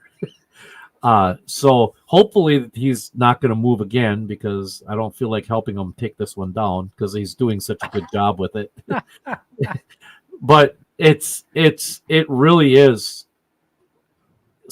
moving is a big part of it, right? Yeah. So yeah, Justin says this should be his final layout. Well, let's hope. Let's hope. So you there's one thing that I do want to touch on here. Yeah, So you started over in scale. I did. So why did you do that? What was the primary reason why you switched scales? Oh boy. Okay, this is gonna start a fight. I know it is. Well, first thing is these Yeah, your hands. started to get sore a lot, like a lot. Working with an HO scale, I found between my hands and my eyes, everything started to get more difficult, right? Yeah. And I was having a little bit of dexterity issues with trying to get things to work the way I wanted them to. Yeah, right. The other thing is, and here's where the controversy comes in. Not like I've ever said anything controversial on this show ever before. You've been pretty good for the first 2 years. Yeah. Well, here's where it all comes crashing down. I have been interviewed before, and I am going to say the same thing I've said in every one of those. I got tired of being a model railroad unboxer. And I got sick and tired of spending $30, $40, $50 on a car and taking it out of a box and having it done and not modeling. It was not. All I was doing was buying stuff, putting on a layout, and not touching it again. I wasn't doing anything else with it. I didn't have to put couplers on it. I didn't have to do anything with it. I didn't have to detail them. I didn't have to do painting. I didn't have to do. I was tired of doing that. I wanted to get back into my modeling roots, and I probably could have done that in HO scale, and I know I could have, but a lot of the things that I would have wanted for locomotives or cars, they've come out with. So Yeah, right. why would I model them when all I have to do is pay for them, right? Yeah, sure. So I decided, well, my hands aren't working quite the way I wanted them to, and my eyes are, going batty here a little bit. I'm just going to try going up a scale. And most people would jump right to O, but there is a scale in between, 1/64th or S scale. And little did I know the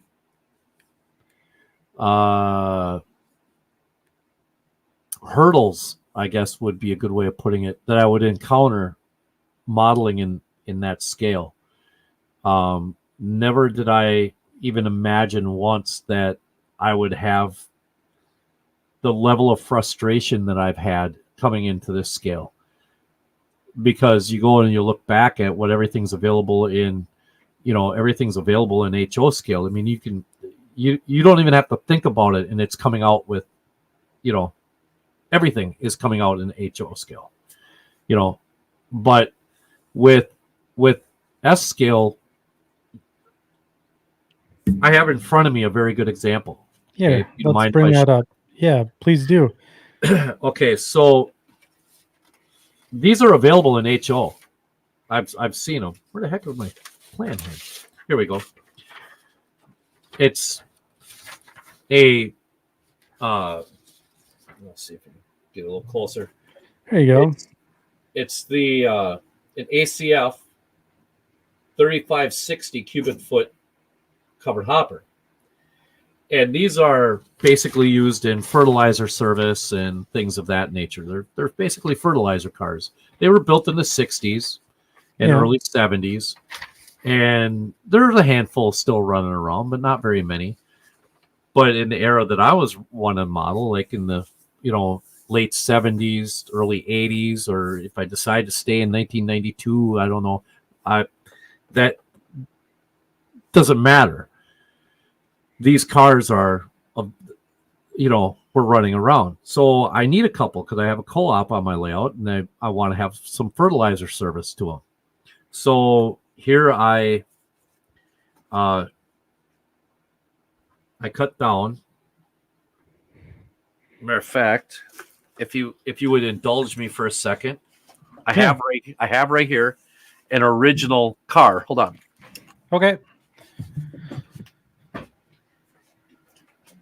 While Mike goes and finds the car, I will do a bit of a tap dance routine for everybody. Nope, and he's back. Just kidding. Not going to do that.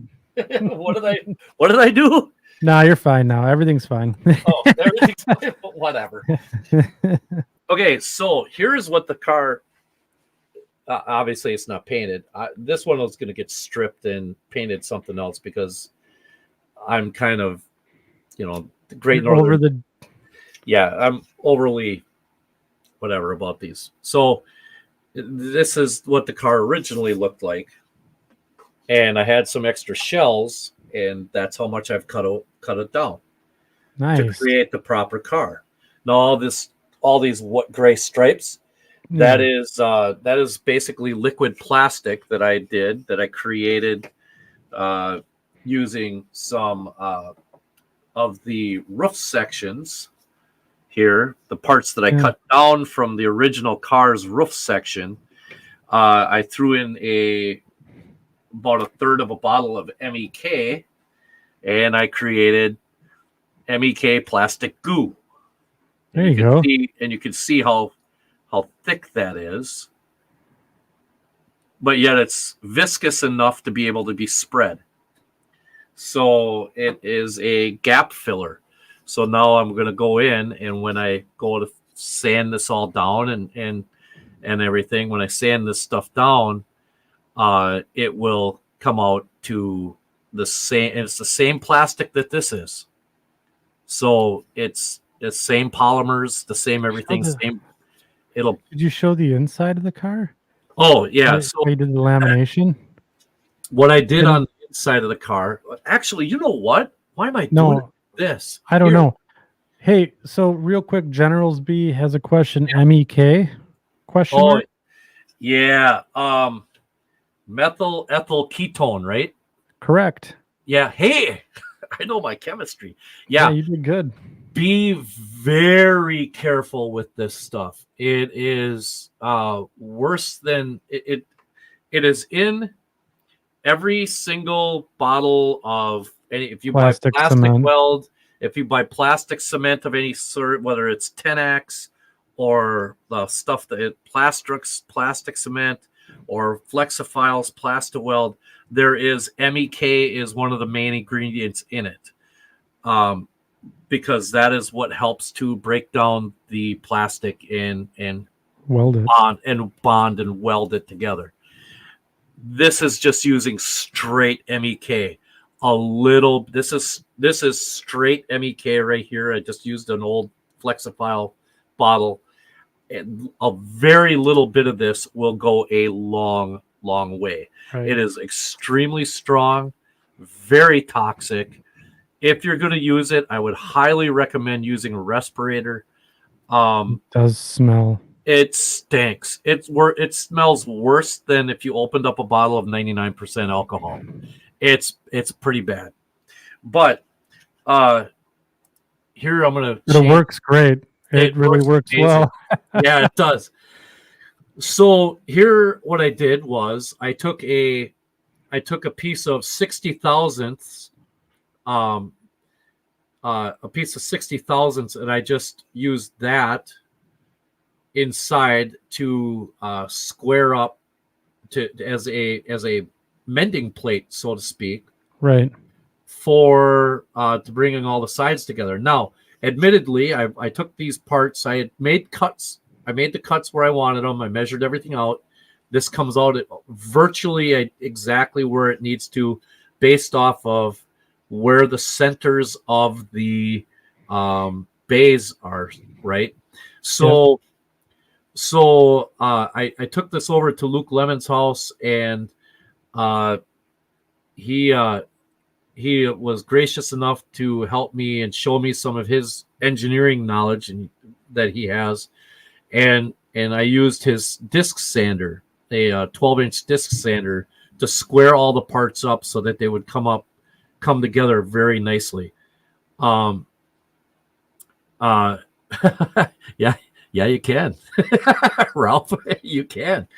And I did both cars the same way, so there's no question. And if you're looking at if you're wondering why I have these X's in here, okay, if you see here, I marked the X, mark X, mark X, and then on this side I have nothing marked.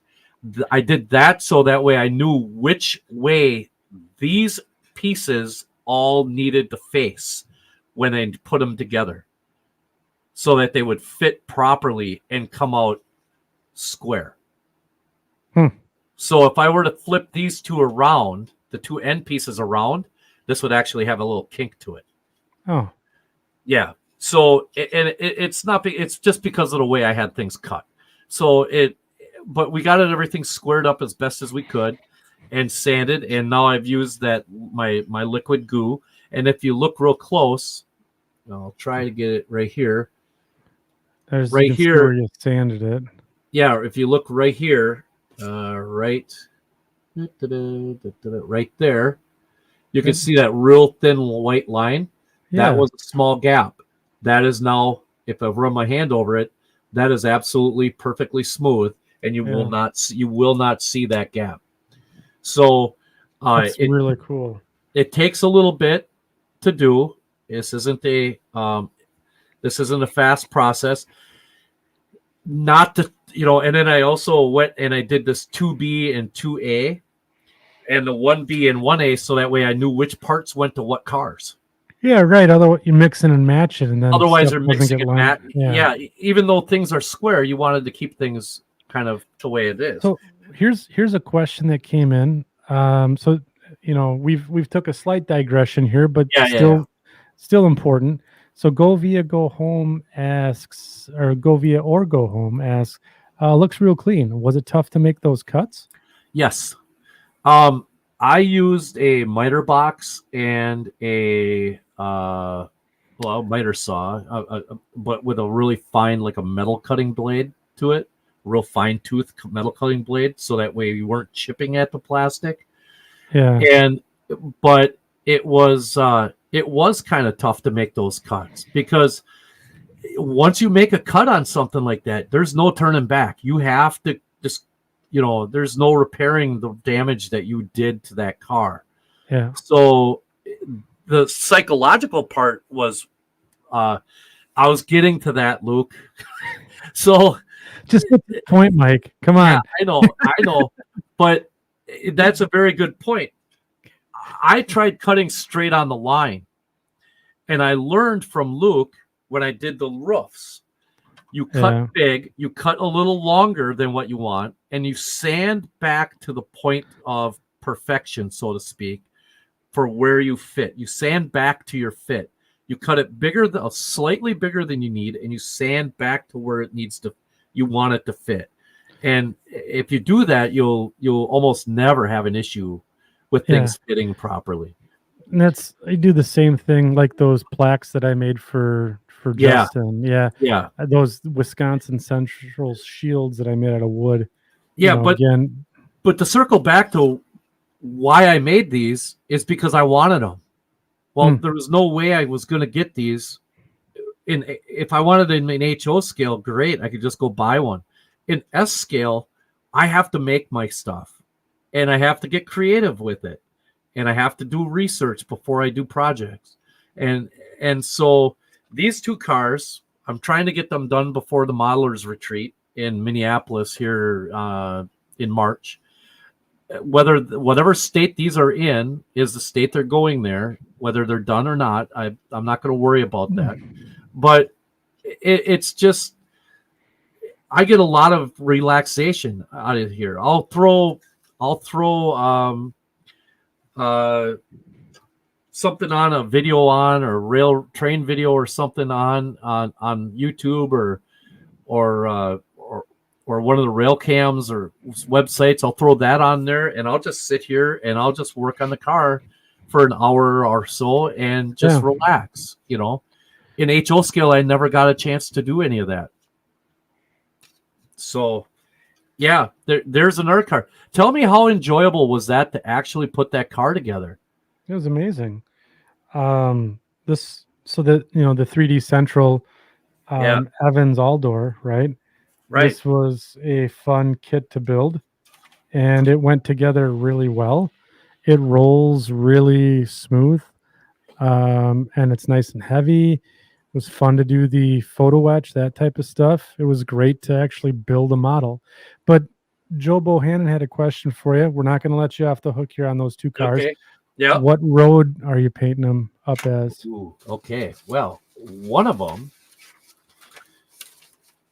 What did you do with my set of decals?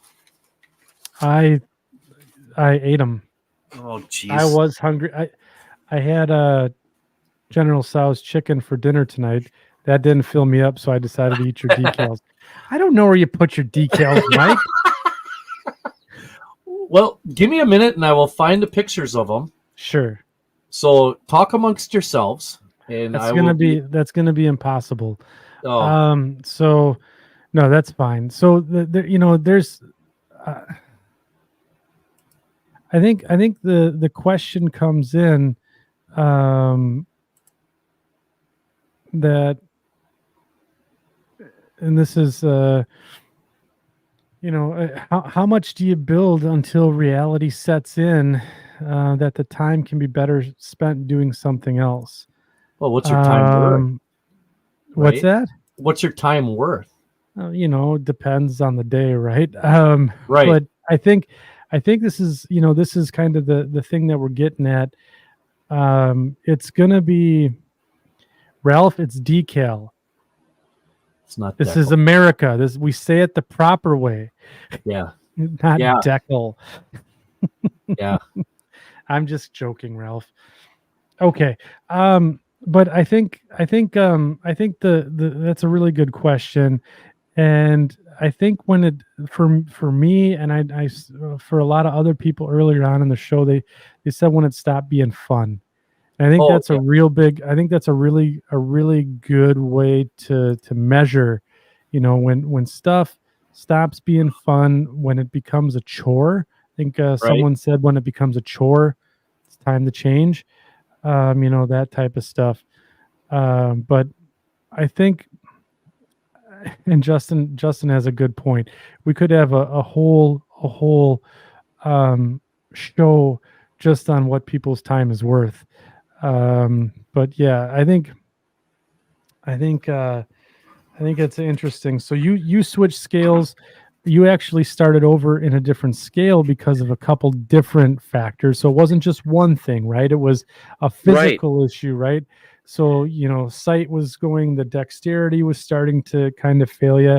And then there was just the boredom of not being able to do that. So again, we've talked about, boredom being a big thing, moving. That's another, big part of it. But here, there's a lot of great chat flying around. Yeah. And I want to, Shooter's got a question here. Well, I'll tell you what they are going to be. One of them is going to be Saskatchewan Minerals. One of them is going to be a Saskatchewan Minerals car. And the other one, I believe, is going to be an IFLX or something like that. Oh, here it is. Saskatchewan Minerals. Minerals. Yeah, Saskatchewan. Oh, this is the one where we're talking about the silver. Yeah, we were talking with William Sampson night about how to recreate this emblem. Right, because you have the HO scale decals there. Yep, these are HO scale, and I want to increase this to S scale so that way I have the proper decals and the proper fonts and everything.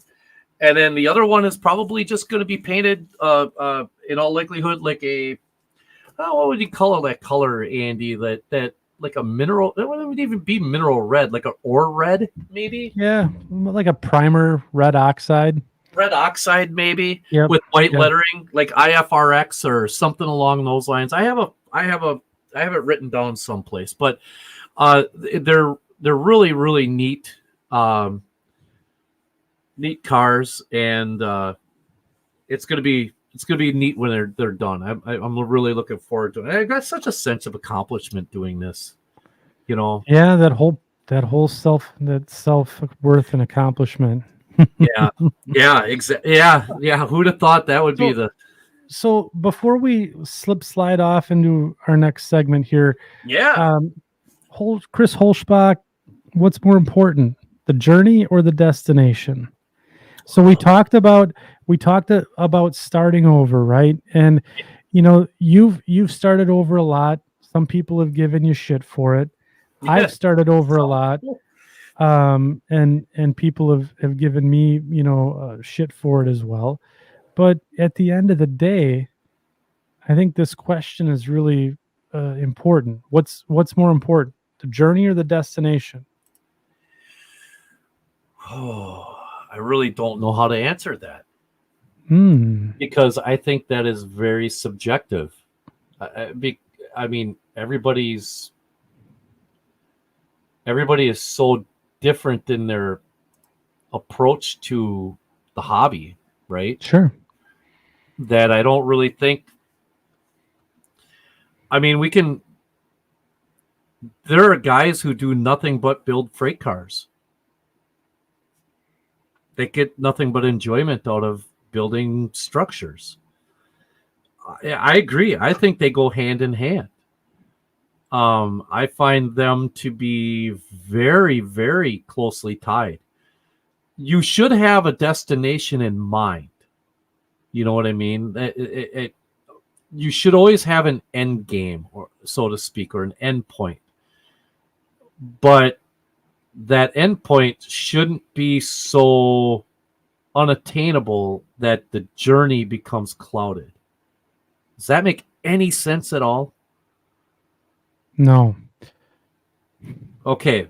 So say I have this idea that I want to build a layout and I'm going to do it and I want to build this layout and it's going to be 25 by 50 and I'm going to do this and it's going to be like detailed to a point where it is absolutely 100% exactly the way the railroad looks in real life.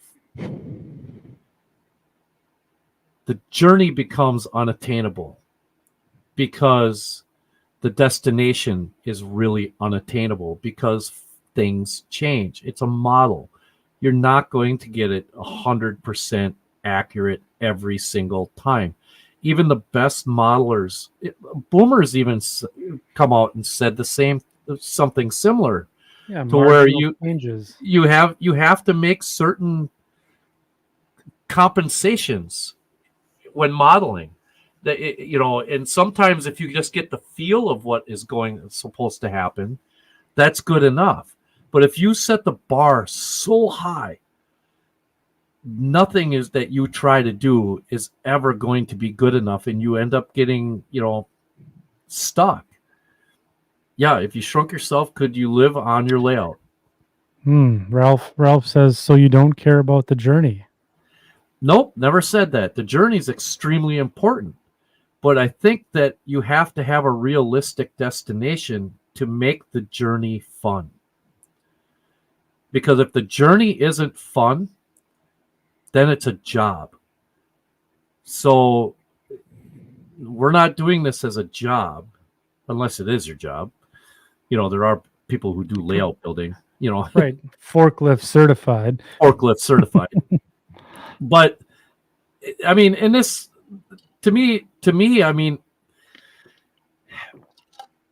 good example is I would love to model, and Chris Holschbach does this already, but I would love to model the Milwaukee Roads main line in part between Green Bay and North Milwaukee.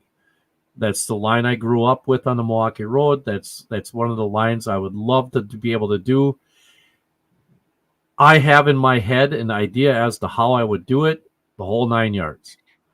The problem is I can't do it justice with how I want to do it with where I live right now and the situation I have. So if I were to try, the journey would just get clouded because I would never be satisfied with the end result of the destination. Do you see what I mean? So Yeah. it would never be satisfied. So I would always be constantly I'm always trying to grab at that brass ring, knowing I'm never going to grab it. I've Never going to never be able to reach understood it. I've never understood reaching for the brass ring saying. I've Yeah. never understood that. Yeah. So you're trying to reach for something that is just, and it's always just out of reach. Ah, okay. And so eventually what do? You give up trying. And then you just fall away into, well, I'm not good enough to do this. I Sure. can't do this.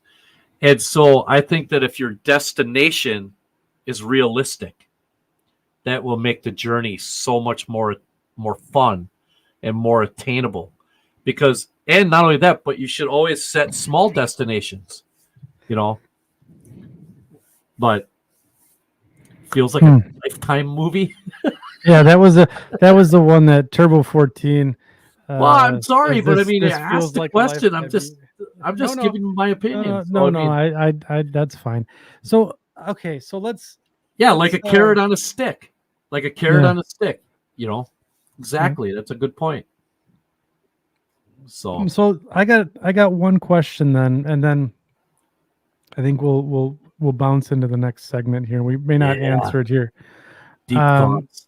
yeah, deep thoughts by Mike Ostertag. I'm good enough. I'm Uh, smart enough. And no, that's the doggone it, wrong. That's the people. wrong. Yeah, that's the same thing. I'm good enough. So here's the question. Yes. So I'm a newer modeler out there. I've just started, um or I've gotten a layout up, and I'm nervous about changing. Okay. What advice? I know this whole podcast was, advice laden, right? Right. But what would the advice be to those watching out there that are contemplating possibly making a change? They're starting to get all the boxes ticked. Yeah, it's not fun. Yeah, it's this it seems like a chore. Yeah, I might have a move coming up. Yeah, you know, my hands don't work anymore. Can't do N scale or HO or whatever. So what advice would you give that person that's kind of on the edge, teetering? Think small, dream big. Whoa, think small, dream big. Yep. Hmm. Make your goals attainable, but make your dream as big as you want. I know it might sound counteractive to or contradictory from what I was just talking about, but a destination is one thing. Setting a flag in the dirt is one thing, and saying I'm going to go there and that's it. But one day we will go back to the moon. One day we will make it to Mars. We will do these things as a society or as a race, whatever you want to say. We will make it these places. But for right now, we need to focus on how to get propulsion built so that we can get up there and not kill anybody. Do you see what I mean? Yeah, right. So if you think small, dream big, is because then every single thing you do is a step towards your larger goal. Yeah. That would be my advice is, and to never stop taking pictures of anything. Ray or not, Yes, there Ray is had one. This is that probably the podcast was what Neil yep. I I for- I can't remember either. But when he said today's railroading will be tomorrow's history at one point. So if you see a train, eventually the engines and the trains we see today are going to be our F7s from our past Yeah. eventually. So you never, you know, railroading is constantly changing. It's constantly evolving. And eventually one day the conversation is going to be, hey, do you guys remember the ES-44s? Do you remember those? Right. You remember diesel locomotives? Do you remember diesel locomotives? Do you remember all of this? There's going to be a second transition era coming. You know, Yeah. we're we're probably going to live to the point where diesel engines may not be here. Yeah. So, I mean, but I'm just saying, you know, always keep taking photos. Take pictures of the most arbitrary, seemingly boring thing you could think of, a stop sign. Take a picture of a stop sign because we all need stop signs on our layout. You know, take pictures of, go back to Luke, telephone poles along the right of way if you see them. You know, um, you know, it's, you know, attaboy boomer. Yeah. But you see what I'm saying though, right? You understand Yeah. where I'm coming from? Always Yep. always keep looking. You know, who was it? I can't remember what it was, what show it was on, but the end saying was keep reaching for the stars. And I really believe that's true. Keep Wasn't that Casey Kasem? Keep your feet on the ground and keep reaching for the stars. Yeah, keep your feet on the ground and keep reaching for the stars. You know, Joe and Bohannon's right. It was Neil Schofield's podcast. Neil Schofield, yeah. Yeah. Yeah. And I tell you what, just anything you see that looks of any kind of interest that might be something, take a picture of it. Everybody's got one of these now. One of the greatest inventions and biggest issues we've had in society is these cell phones. Every one of these has got a camera on it that's just as good, if not better, than some DSLRs. Sure. Videos. You know what I mean? The amount of photos you can cram into one of these things is ridiculous. So take your pictures, take photos, make sure you're always constantly looking at your environment. Take pictures of trees. You see a tree that looks interesting, take a picture of it. Done that. Yeah. Or like a countryside, a farm field, just to get the color palette that you might want on something. You know, all of these things, you know, just always keep looking at the world through the lens of your modeling eye, I guess, is kind of what I'm trying to say, you know. So yeah. I think if what about you? What about I was gonna say, I was just gonna jump right in. I think one of the things that I've gotten a lot of benefit from, even with all of the different changes that I've made over the course of the last few years, is get a core group of friends together. Even and like all of mine, you know, they don't live close by, and you know, so they can be internet friends or whatever, but just something that you know you can bounce ideas off of and you know show little designs to and you know think because they'll give you different perspectives on you know how to make that big change that you may not have been thinking, and that big change may not be such a big change if you continue to you know go down that path, or you know you continue to kind of flesh it out with your friends. So you know, I kind of in jest made the comment earlier. It's like, oh, you know, having friends in the hobby's the worst thing for you because you're going to make you change your mind. But actually, it's the best to have that support group to essentially, you know, be your cheerleader and say, "Yep, make the change," and hey, you know, here's some tips or here's some things to help you along the way. So, yeah, absolutely. I think that's a big thing. Just bounce ideas off of people and don't be afraid to change because I think it's going to be, you know, for me, it was one of the best things. Even though I went through 3 renditions, it's gotten to me to the point where I am today.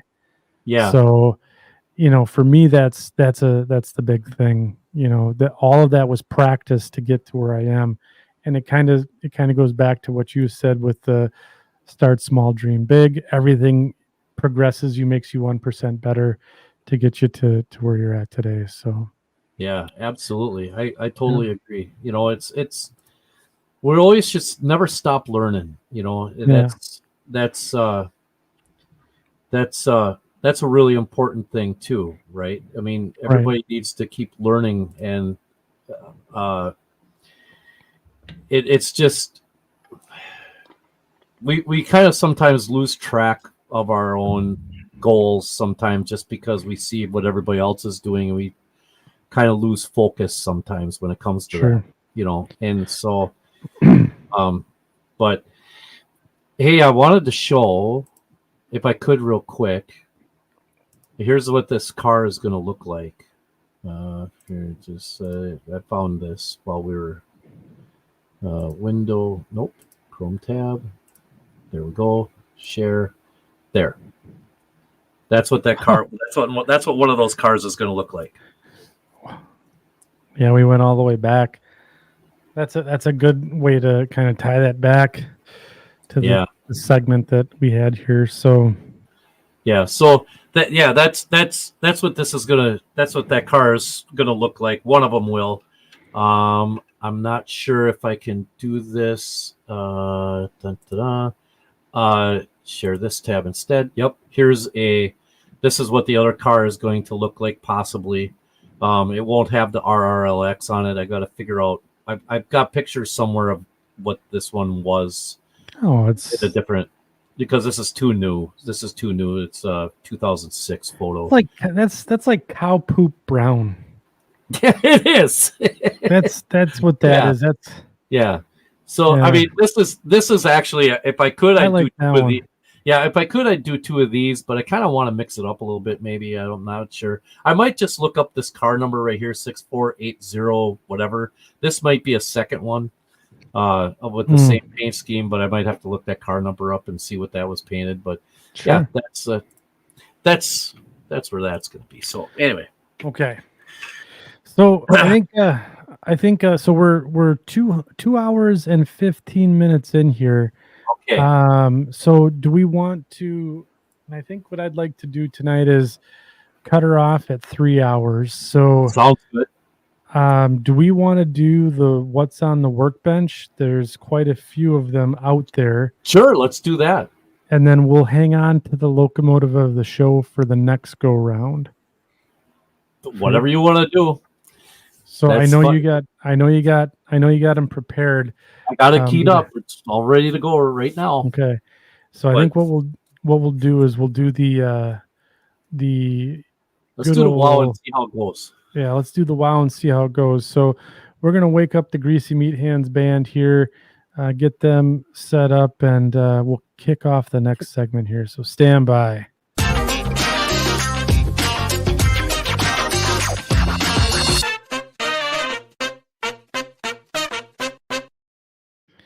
All right, friends, it is time for what's on your workbench. That's where we put a call out in our Facebook group, and the section crew responds with, "Hey, what are we working on? What's on my workbench?" And the workbench that will be judged by Mike and I this evening, that uses and maximizes the most space and has the most interesting, we'll just say, flair for the dramatic, will be dubbed as our workbench of the week. So and with this group, there's never drama. It's never it's never dramatic. It's boring. Yep. There was that time we saw Voltron on there, and that was great. Which was awesome. So we're gonna give her one last refresh. Okay, and here we go. So we got 59 out there this evening, and just get this all set. Holy cow! At last minute, 59. Good job, guys. Yep, Luke Lemons, he snuck one in there on the end. So here's a picture of my workbench. This is actually paint booth, and it is now turned into the workbench. I have an Athearn GP9 that got stalled in a turnout with the points going the wrong way, and I blew out the decoder and started the wires on fire. Oh, Um, that's fine. Just Yep. So we're gonna put we'll give it a DuPont overhaul, and hopefully it'll get back into service here. But paint fixes everything. paint fixes all. All right. So what we'll do here is I'll switch this to all comments. And all right. So John Garvin's gonna be our first person up tonight, Cool. and this is Cool. really neat. Yeah. So in the midst of doing a makeover on an old kit and diorama that I built in about 1986, I say it's aged quite well, being Wow.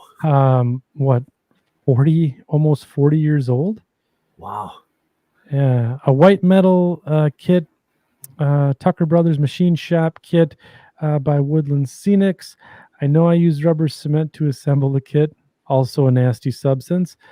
Cut down paintbrushes dipped in green dye for the bushes and ground cover in the yard. My goals are to make a new roof and apply more rust and weathering to the structure, fix up the fence boards, and add some static grass, perhaps sliding the structure too. Now, if I could only get that duct tape I used for the corrugating siding, it was perfect.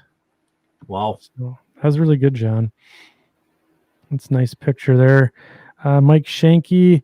So working on car routing in JMRI while I study the proposed layout that Luke Lemons has been helping with. I also have an MP15 AC Bandit, which is waiting decals and WSOR 50 or 4053. I took a decoder out and is getting ready for a Loke Sound update with ditch lights.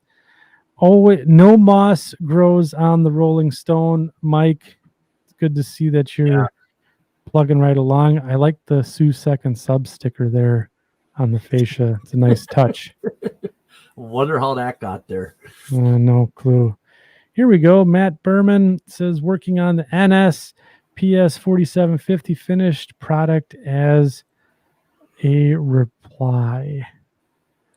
So I'm guessing that's, boy, it's a very clean workbench. Yeah. Hey, I see Luke Lemons' layout there. Yeah. What's the deal with this? Luke is infiltrating himself into everything so far. He is like a bad rash. He's everywhere. Yeah, right. Timothy A.P. Mercer, not on the bench, but on the floor. The current project is framing the foam of the layout in 1x4s. Unfortunately, that was interrupted by $500 in vet bills.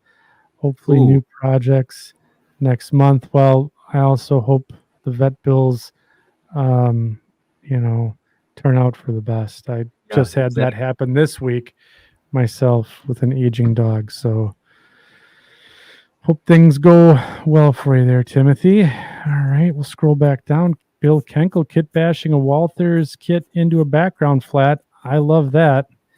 That That's looks really cool. Good. I do like that. All right. Oh, Bill's got another one here. I've been working on building a roadway second time. Hope this turns out. Now, it looks pretty good from my vantage point. That's one thing that makes me very nervous is building roads. Yeah, roads. Roads are very, I don't know, it's kind of like I love it. Yeah, I love making grade crossings. I think that's one of my favorite things in the hobby. Let's see here. Ralph Renzetti. I'm in the midst of finishing my scratch-built Addison Marine, just waiting for roofing material now. This is not a structure that was originally planned for the layout, but it looks like it's coming along really well. Look at this. The way that he does the paint on the side here, it's really impressive. Yeah, that looks really, really cool. Also notice he has some taco sauce here. Yep. Yeah, it's a good look. See if I hit that button, what happens? Wow. Nothing. Yeah, good. And he's got us in the background. That's always bonus points there. Ooh, here we go. David Piercy, starting the Clapboard Catholic Church that has a spot on the Avondale station on my HON 3.5 Newfoundland Railway layout. I like the use of the bottles there to hold the structure up. Been there, done that. Yep. It's good work. Very clean workbench, very tidy workbench. It's very, very, very nice. Here we go. Oh, heavens. Okay. Jay Hastings, building an ATSF concrete signal house, made a mold out of styrene, poured the plaster, looks like real concrete, installed roof made vent out of styrene. Wow, that's really cool. That's very neat. That is awesome to do that out of plaster. Turned out really well. That's kind of like a lost art in the hobby, don't you think? Doing molds. They're like plaster molding and stuff Yeah. like that. Yeah. Look at this.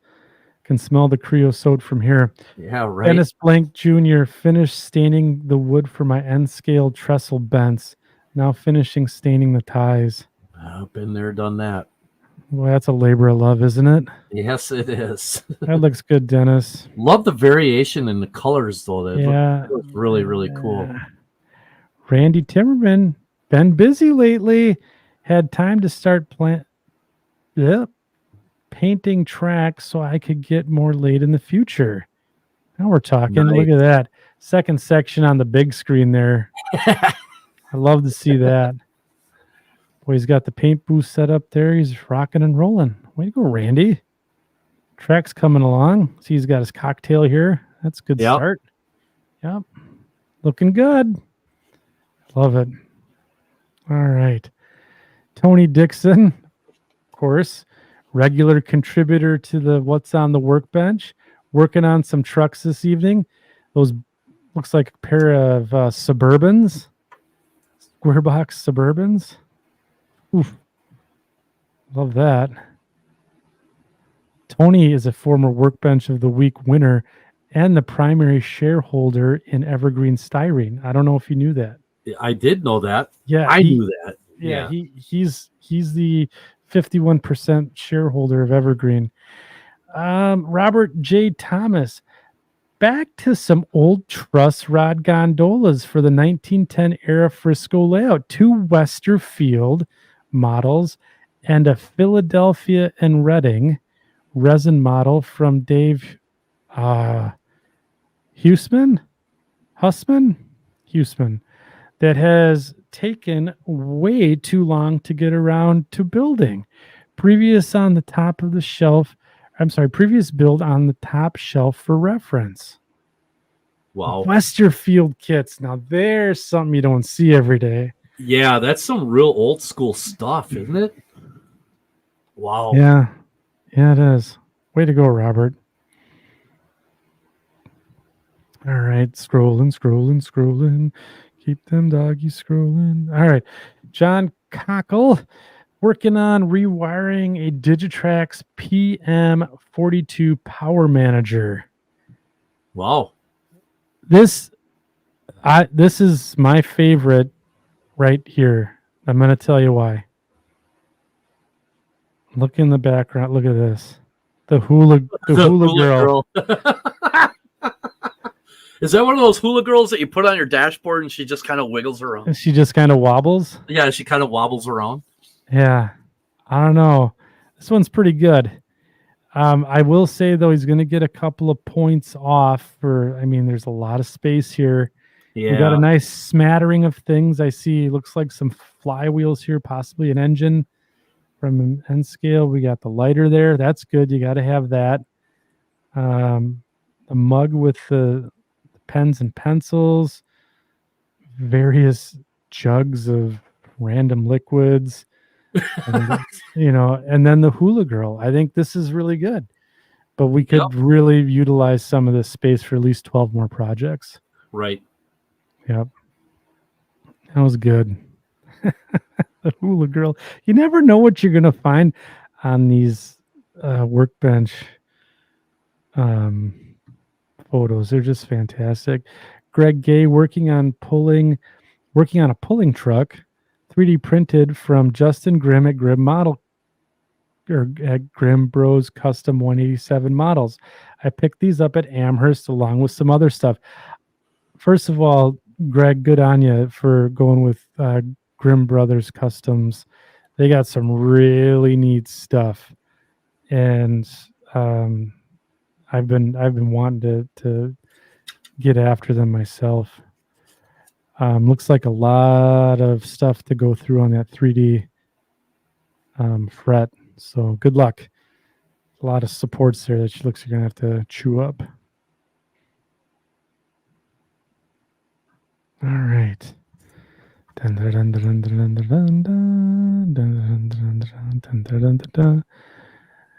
right, Brian Veek. My 2 Class 1 Model Works cars and loads finished. Frisco and C&EI. Heavy duty flats are now ready for revenue service. Those are pretty cool. Those turned out really good. Yeah. Those are really neat looking. Good job. I mean, the weathering is really good, and them loads turned out really well. That is awesome. Good job. I love that. Let's see here. All right.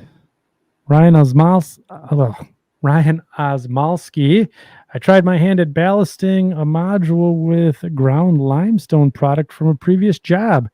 Turns out it had iron in it. Now I have pre-weathered spots for discarded tie plates and spike piles. Well, that's nice. Pre-stained ballast. Yeah. But the texture looks really good. I like that. Oh, yeah. It looks really, really neat. Pre-stain, though, that's awesome. Oh, man, you never know what you're going to get. Let's see here. James Rent. Some of the new stickers arrived. Plus, I have been banging away on some deep pokes I'm lasering. Now, Jim has his Rinse Relics line of kits that are out there. I think we had him on the show talking about, remember when he talked about, was it Zacho? Zacho, yeah, his the whole town. The whole town of Zacho. Yeah, it was Zacho, Wisconsin. It was absolutely phenomenal. He is a really good modeler. Like, he's super good. Yep. I hope to catch up with Jim here soon. Yeah. Let's see. Peter Moyle, greetings all. Today, my workbench has migrated to the layout. I'm trying to figure out the best track and building placement for a mine that will be one of my railroad's major customers. What kind of mine, Peter? You have to let us know what kind of mine you're putting in. I had that ramp at one that ramp with the little fencing on it. That brown.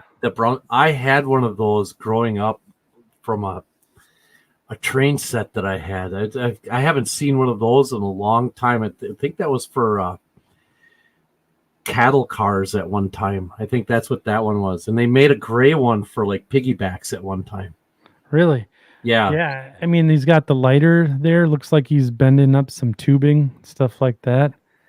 That's really cool. Yeah. So you'll have to fill us in here on what's going on. I like how you're kind of composing the scene, though. Looks like it's going to work out pretty good, but you have to fill us in. What kind of mine? You know, what's the platform for? Don't burn down the house with the lighter, that type of stuff. All right. Here we go. Christopher Holschbach working on a composite gondola project. Peekaboo. The Peekaboo gondolas. Yeah, nice. Unfortunately, the main workbench is too messy to work on. We'll be the judge of that. Yeah, right. Also, the crew table, workbench number 2, is also too messy to work on. You have 2 workbenches that are too messy to work on. So I just brought up the project from workbench number 3 so I can watch the show. Remember when Justin had like two workbenches that were just, I mean, it was Yes. they were really good workbench of the week candidates. Yeah. I wonder what Chris has got hidden. Knowing Chris, it's probably some kind of machinist stuff, to be Hmm, honest with you. sure. Buddy Long, my wife calls me the mad scientist as I work on weathering two auto racks, HO and O gauge. It's a little messy and unorganized, but hey, that's the mad scientist for you. What? This looks good. Wait a minute. Got some good smattering of paints here using the vertical. I like that. Yeah, man, that's cool how you have the O scale in the back and then the HO in front just so you can kind of see the size comparison. That's neat. That is pretty sweet. Yeah. A lot of interesting materials here, but we do have some space. I mean, we could probably get another two auto racks in here. I think at least two. We could For at least sure. get one of each. Yeah, I would say. I would say. I would say at least one of each. Buddy, it's a good start. And Yeah. good luck with the mad scientist with all the brews that you have, here on your workbench. It's awesome. Good job.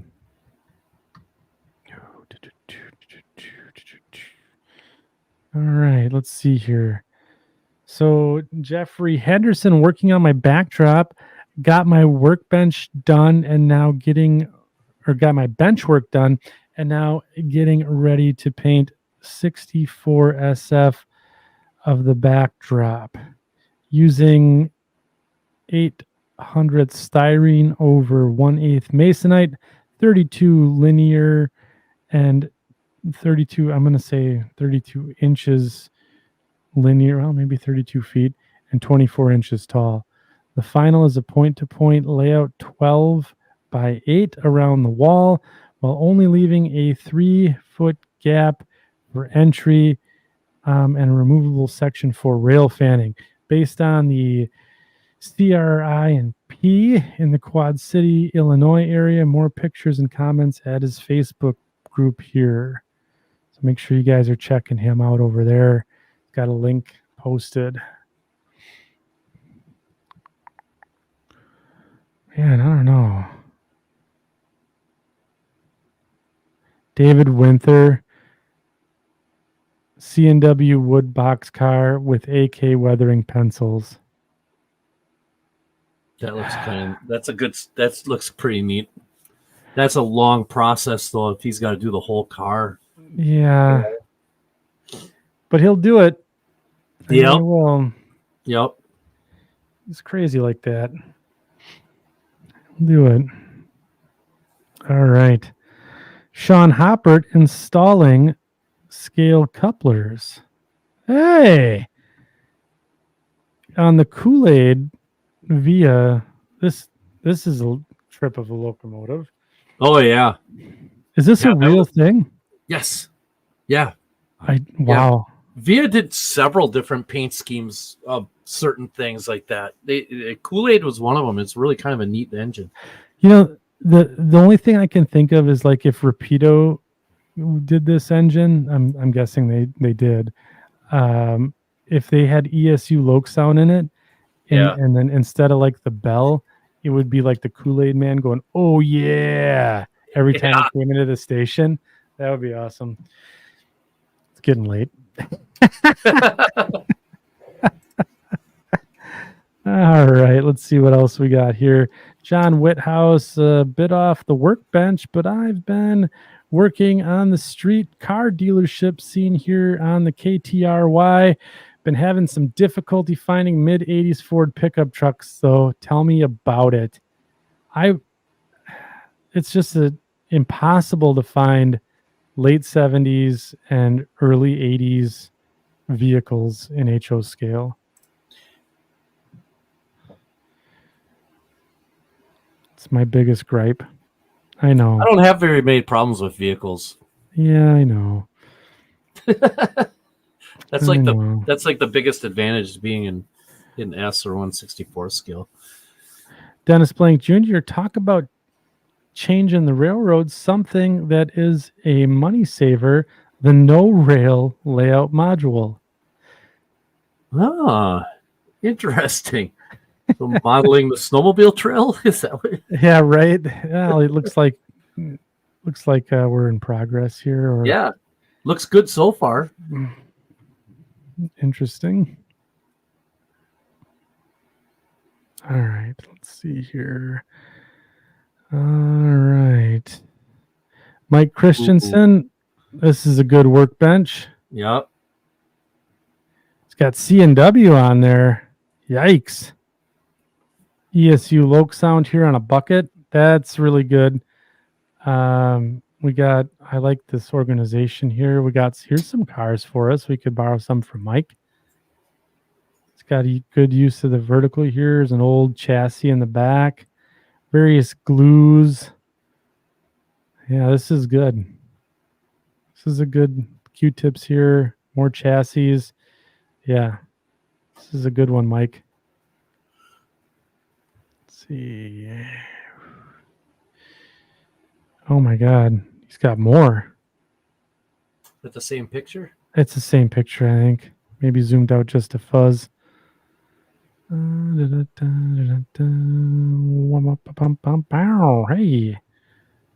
All right.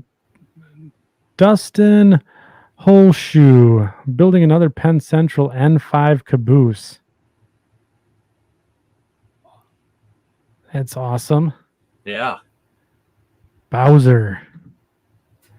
It's got some glass there to go inside it, I'm guessing. Very nice. Penn Central, one of my favorite railroads. Matt Arenson. Building Bowser kits from long ago. 8 Upper Marion and Plymouth 100-ton coal hoppers. The instruction manual has no website on it. Whew, then you know it's old. Holy cow. From the dial-up days.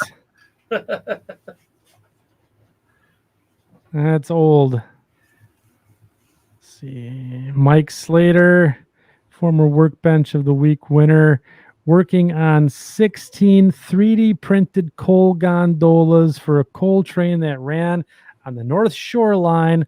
All that's left to do is the car numbers. That will wait until after the Madison train show. They will run just fine on the traction layout like this. The only the section crew will notice at the show. It's true. Now we all know your secret, Mike. Right. No numbers. Them cars don't have any numbers. Rob Curl working on some GMTX power made some room to start building a locomotive carport in the service area. Oh, yeah. Here we go. Got models stacked up around him here. This is nice. We got a little space here, though. Could probably get a few more locomotives in there. And the pegboard. Start. The pegboard is pretty bare. Yeah. I mean, it's not just the bench itself, but the wall too could be, Yeah. Tony Dixon can help you with some pointers there. Yeah. On how to utilize that space. That's for sure. Jay Hastings here. DY Junction. Just a nice picture. Oh yeah, that's nice. That scene's coming along really good. I like the switch stand. That's nice. Yep. Signal. That's cool. Signal. Oh, I wonder if this is the finished product here. Oh, that concrete. The concrete. Yeah. Signal box.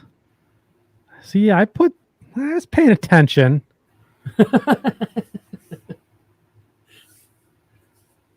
Trying to trick us, Mike. Joey Nopers, currently prototyping a future HO scale laser cut structure kit. Ooh, that's kind of cool. The finished one on the left will be available soon. The one with the awning, I'm still working on the instructions and packaging. All of them are based on buildings in my town. So Joey, if I'm not mistaken, had a good has a good YouTube channel called Late Night Model Railroader. He is a really good modeler, does a lot of cool shelf stuff, and he's a pretty good woodworker too. Good shelf layouts, and is a good woodworker. His videos are good, explain stuff very well. So make sure you check him out. His kits look really awesome. Holy cow! Yeah, those look awesome. Wonder if he's going to do multiple scales or just HO. Luke Lemons, am I still qualified as a past winner? No. Working on bleachers while listening to the podcast. A lot of space there. Yeah, as a former winner, you should really. Yeah, that's kind of rookie. Yeah, that's rookie numbers. Yeah. All right, this is the last one that I have. ON30 kit bash of a Bachmann 280 into an Australian themed 282 tank loco. Interesting. Wow, this is cool. Looks like there's a couple of goals at it there. See the other shell on the back there? That's kind of neat. Oh, yeah, I didn't even see that. Next to the speakers there? Yeah. Yeah. This is from Tyler Michael John. That's cool. Good work. I like that. I like that a lot. So I think we have to do some voting here. Because I think that's it. We're through all of the the fun. Boy, it's a tough one. There's one that kind of stands out though. Which one was that? That one. John Cockle? Yeah. Just because of the hula girl. Yeah. Right? It was like the Voltron. Yeah, it's kind of like the Voltron thing. I mean, it's kind of. There were a couple of other ones that are pretty good, but my opinion is this one gets my vote. Smokey the Bear in the background. I mean, yeah, I think John Cockle's going to take it as well. So if you're still listening to the show, John, or you're catching the replay, send us what? If you look at the chat, it's all hula girl for the win. Hula girl, hula girl, hula girl. Yeah. Yeah. We know our section crew. That's for sure. Yeah, that's very, very true. So, John, if you're still listening, or after the show, when you catch us, send Mike or I a PM personal message, and we'll go ahead and, since you're the Workbench of the Week winner, we will get you a second section T-shirt or a second section coffee mug. So you get to choose. So make sure that you get a hold of us, and congratulations on your Workbench of the Week win. So, Mike, yeah, this show has been emotional. A little bit. Yeah, it has been. This was, I have to say, fantastic showing from the section crew this evening. Oh yeah, some fantastic comments and insight and advice to anyone that is catching the replay or watching. I think it's just worth going through and reading the chat. Oh, a lot of good information out there. It was so good, with what they're struggling with as well when it comes to having to think about making a big change with your model railroad. Oh, absolutely. And when to start over. So, and it's not an easy topic to talk about, because it's kind of, it's subjective. Everybody is different, right? So, I mean, there's no wrong reason to start over. There is none, there's it's whatever suits you at the time. Yeah, for sure. Yeah, for sure. I do want to show you this right here quick. Here's the actual locomotive. Oh my God. Of course, No, he had to pull up the Kool-Aid Man. yeah. Oh yeah.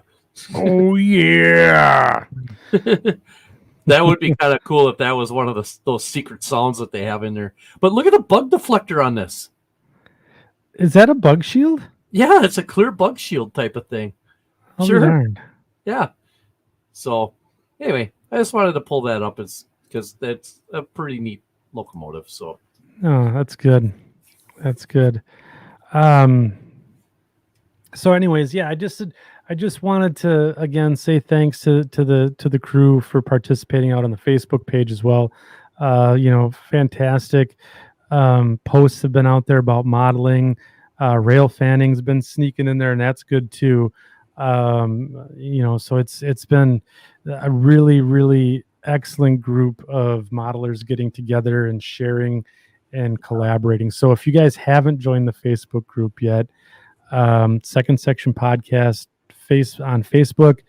It's you just got to answer the 3 questions to get in, and again, it's a great community. So I do recommend getting together with your fellow modelers there at that group.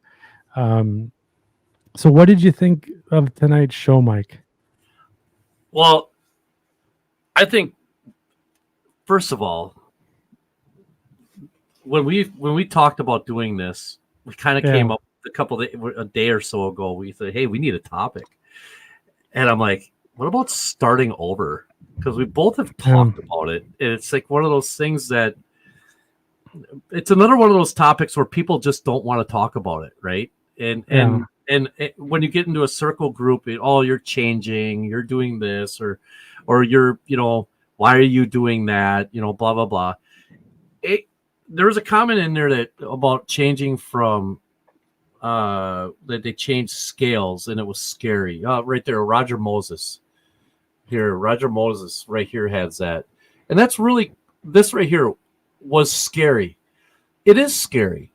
It's a really difficult thing to make a decision to start all over, But I think that if you have a good community around you and good friends and good people that are understanding of what's going on, they can make it a lot easier. Yeah, So for sure. it's a very psychological thing, and it's something we just don't. It's one of those things you don't like talking about. No, it's scary, right? Because there's a lot of money and time that's been invested.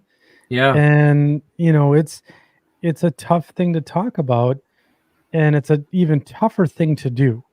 And and I guess if I could give one last, comment, I think if if I were to say, I think it would be more important that you got enjoyment out of the hobby, even if you started over every day, so long as you loved it and kept with it. Yep. I think it doesn't matter how many times you start over. Like if anyone, so tomorrow, guys, I'm gonna give you permission. You just go tell your wives, significant others, whatever. I'm going down to the basement, tearing that sucker out, tearing that layout out. We're gonna do a new one, and the guys on Second Section told me to do it. So, no, I'm just kidding. And have her send all of her complaint emails to Ray Arnott at Around the Layout podcast. at Around the Layout podcast. Yeah. But anyways, no, I think for me, starting over was one of the best things that I could have done, because it kept me engaged with the hobby, and it got me to sharpen my skills, and it's gotten me to the place where I am today. So so don't be afraid to try new stuff, I guess, is what the moral of the story is. And I think it's okay to start over. And I think you'll know when, based off of some of the tips that we shared in the live stream tonight. Yep. So there's been a comment about Mike Shanky. No, that's not a hint. But yeah, maybe start exploring some new things. Maybe don't even build a layout. Maybe just build a module or a diorama. and Mm-hmm. start from there. You don't have to build a whole new thing. Because Look at what that, Boomer's doing with that O-scale boxcar, which is yeah, amazing. That is yep, absolutely amazing. You yep. know, that's far from his SRY layout. And I have that Fremo module that I built to El Yep. Dorado, and Yep. then I got a diorama over here that I built, and then I started building this. So you don't have to take it all in one big bite. Yeah. Or maybe just, I know like William Sampson, when he was building his layout, he built it in modules and then finally got the room right and then put it all together. So He built that big staging yard first. He had mhm, that all set up and yeah, did some scenery on that actually, you know, and yeah. There's they nothing aren't even there's, that's not even connected to the rest of his layout. right. Not yet. Yeah, not yet. Yeah. Yeah. So anyways, yeah, I guess basically as I'm rambling some more here, basically saying, hey, it's okay to start over. It's okay to try new things. And remember, I'm a big proponent of the journey. I think the journey is I think the destination is unknown, and that's kind of how I live my life. But I guess that's a philosophical debate for another show. So anyhow, thank you again, section crew. We're gonna be back on February 20th Ooh. with Tom Klimoski. Yeah. Talk, That's gonna be a good one. and we're going to be talking about track planning. So Tom Klimoski, prototype model railroading, track planning, all on the heels of start over. So I think it's going to be an awesome show. Tom's got the presentation already queued up. It's going to be a hoot and a half. And Tom's such a great host. So And Tom actually had, like, when we first interviewed him and everything, his explanation as to why he did certain things the way he did was spot on for like the starting over thing, right? Sometimes with having to cut out certain parts, and which I'm still never going to let him live down, but I mean that's okay. Yeah, that switchback. He need like that switchback. Yeah, you'll have to go back if you don't know what we're talking about. Georgia Northeastern Railroad. Yeah, Georgia Northeastern. What we did early on in the show, or in the podcast here, he was on, so it was good. Yeah, it was good. But anyways, it was very, very good. Yeah, can't wait until then. And then I will do a couple of shameless plugs here for ourselves. We do have a Patreon group out there. It's $5 a month to, again, get to support the podcast. Keeps the lights on, so to speak, for us here. So, and then that's at Second Section Podcast out on Patreon. So if you want to give us a little extra support, that's the place to do it. We have some benefits out there, like free t-shirts and swag. And then I've also been posting behind the scenes stuff here and there, and also posting some modeling stuff out there as well. So it's a little added incentive to, show the support for the show. So also, are you going to Madison? I am not going to be at the Madison Train Show next week. I will be at the Madison Train Show next week at the Alliant Energy Center. I'll be there on Saturday. And I'll be there early in the morning. Might not make it the whole show, but I'll be there at one point. If you see me, stop and say hi. I'll probably have some second section stickers with me. So if you guys, come up and see me, and give you guys a sticker and stuff like that. But that's at the Mad City, or that's the Mad City Model Railroad Show and Sale, Alliant Energy Center. I believe doors open at 9 a.m. I'm not sure how long it goes, but probably I want to say like 4 or 5 p.m. or something like that. I can't remember what it was. But anyways, if you stop there, if you're in Madison, Wisconsin, and you see me, stop and say hi. And then after that, then we kind of start getting busy, don't we, Andy? Yeah, we're gonna be we're taking this act on the road this year. Yeah. Look out, everybody. Yeah. Yeah. We cannot be held responsible for what's going to happen here later this The year. path of destruction, model railroading destruction Yeah. will be this summer. So Yeah. So anyhow, it's been a lot of fun tonight, fellas. And question was, can we make the Saturday night thing a more of a regular thing? And Mike and I'll certainly talk about it. I like the idea of the Saturday show because I'm not totally wasted on Wednesday, but right. we do have social lives as well outside of this. So Mike and I'll talk about doing some more Saturday shows. Certainly got a lot more engagement longer. So yeah. Yeah, absolutely. Yeah. You know, Tom Klimzak is right.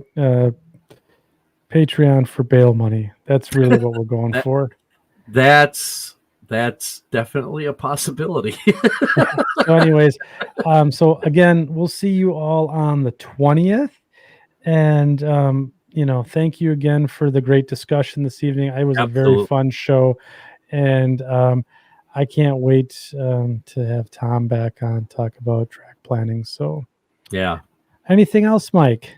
No, just thank you everybody for joining us tonight, and hope you guys join us on the 20th. That's going to be awesome. Yeah, we'll see you guys all on the 20th. All right, guys, have a good night. We'll see you in about a week. See ya. Night.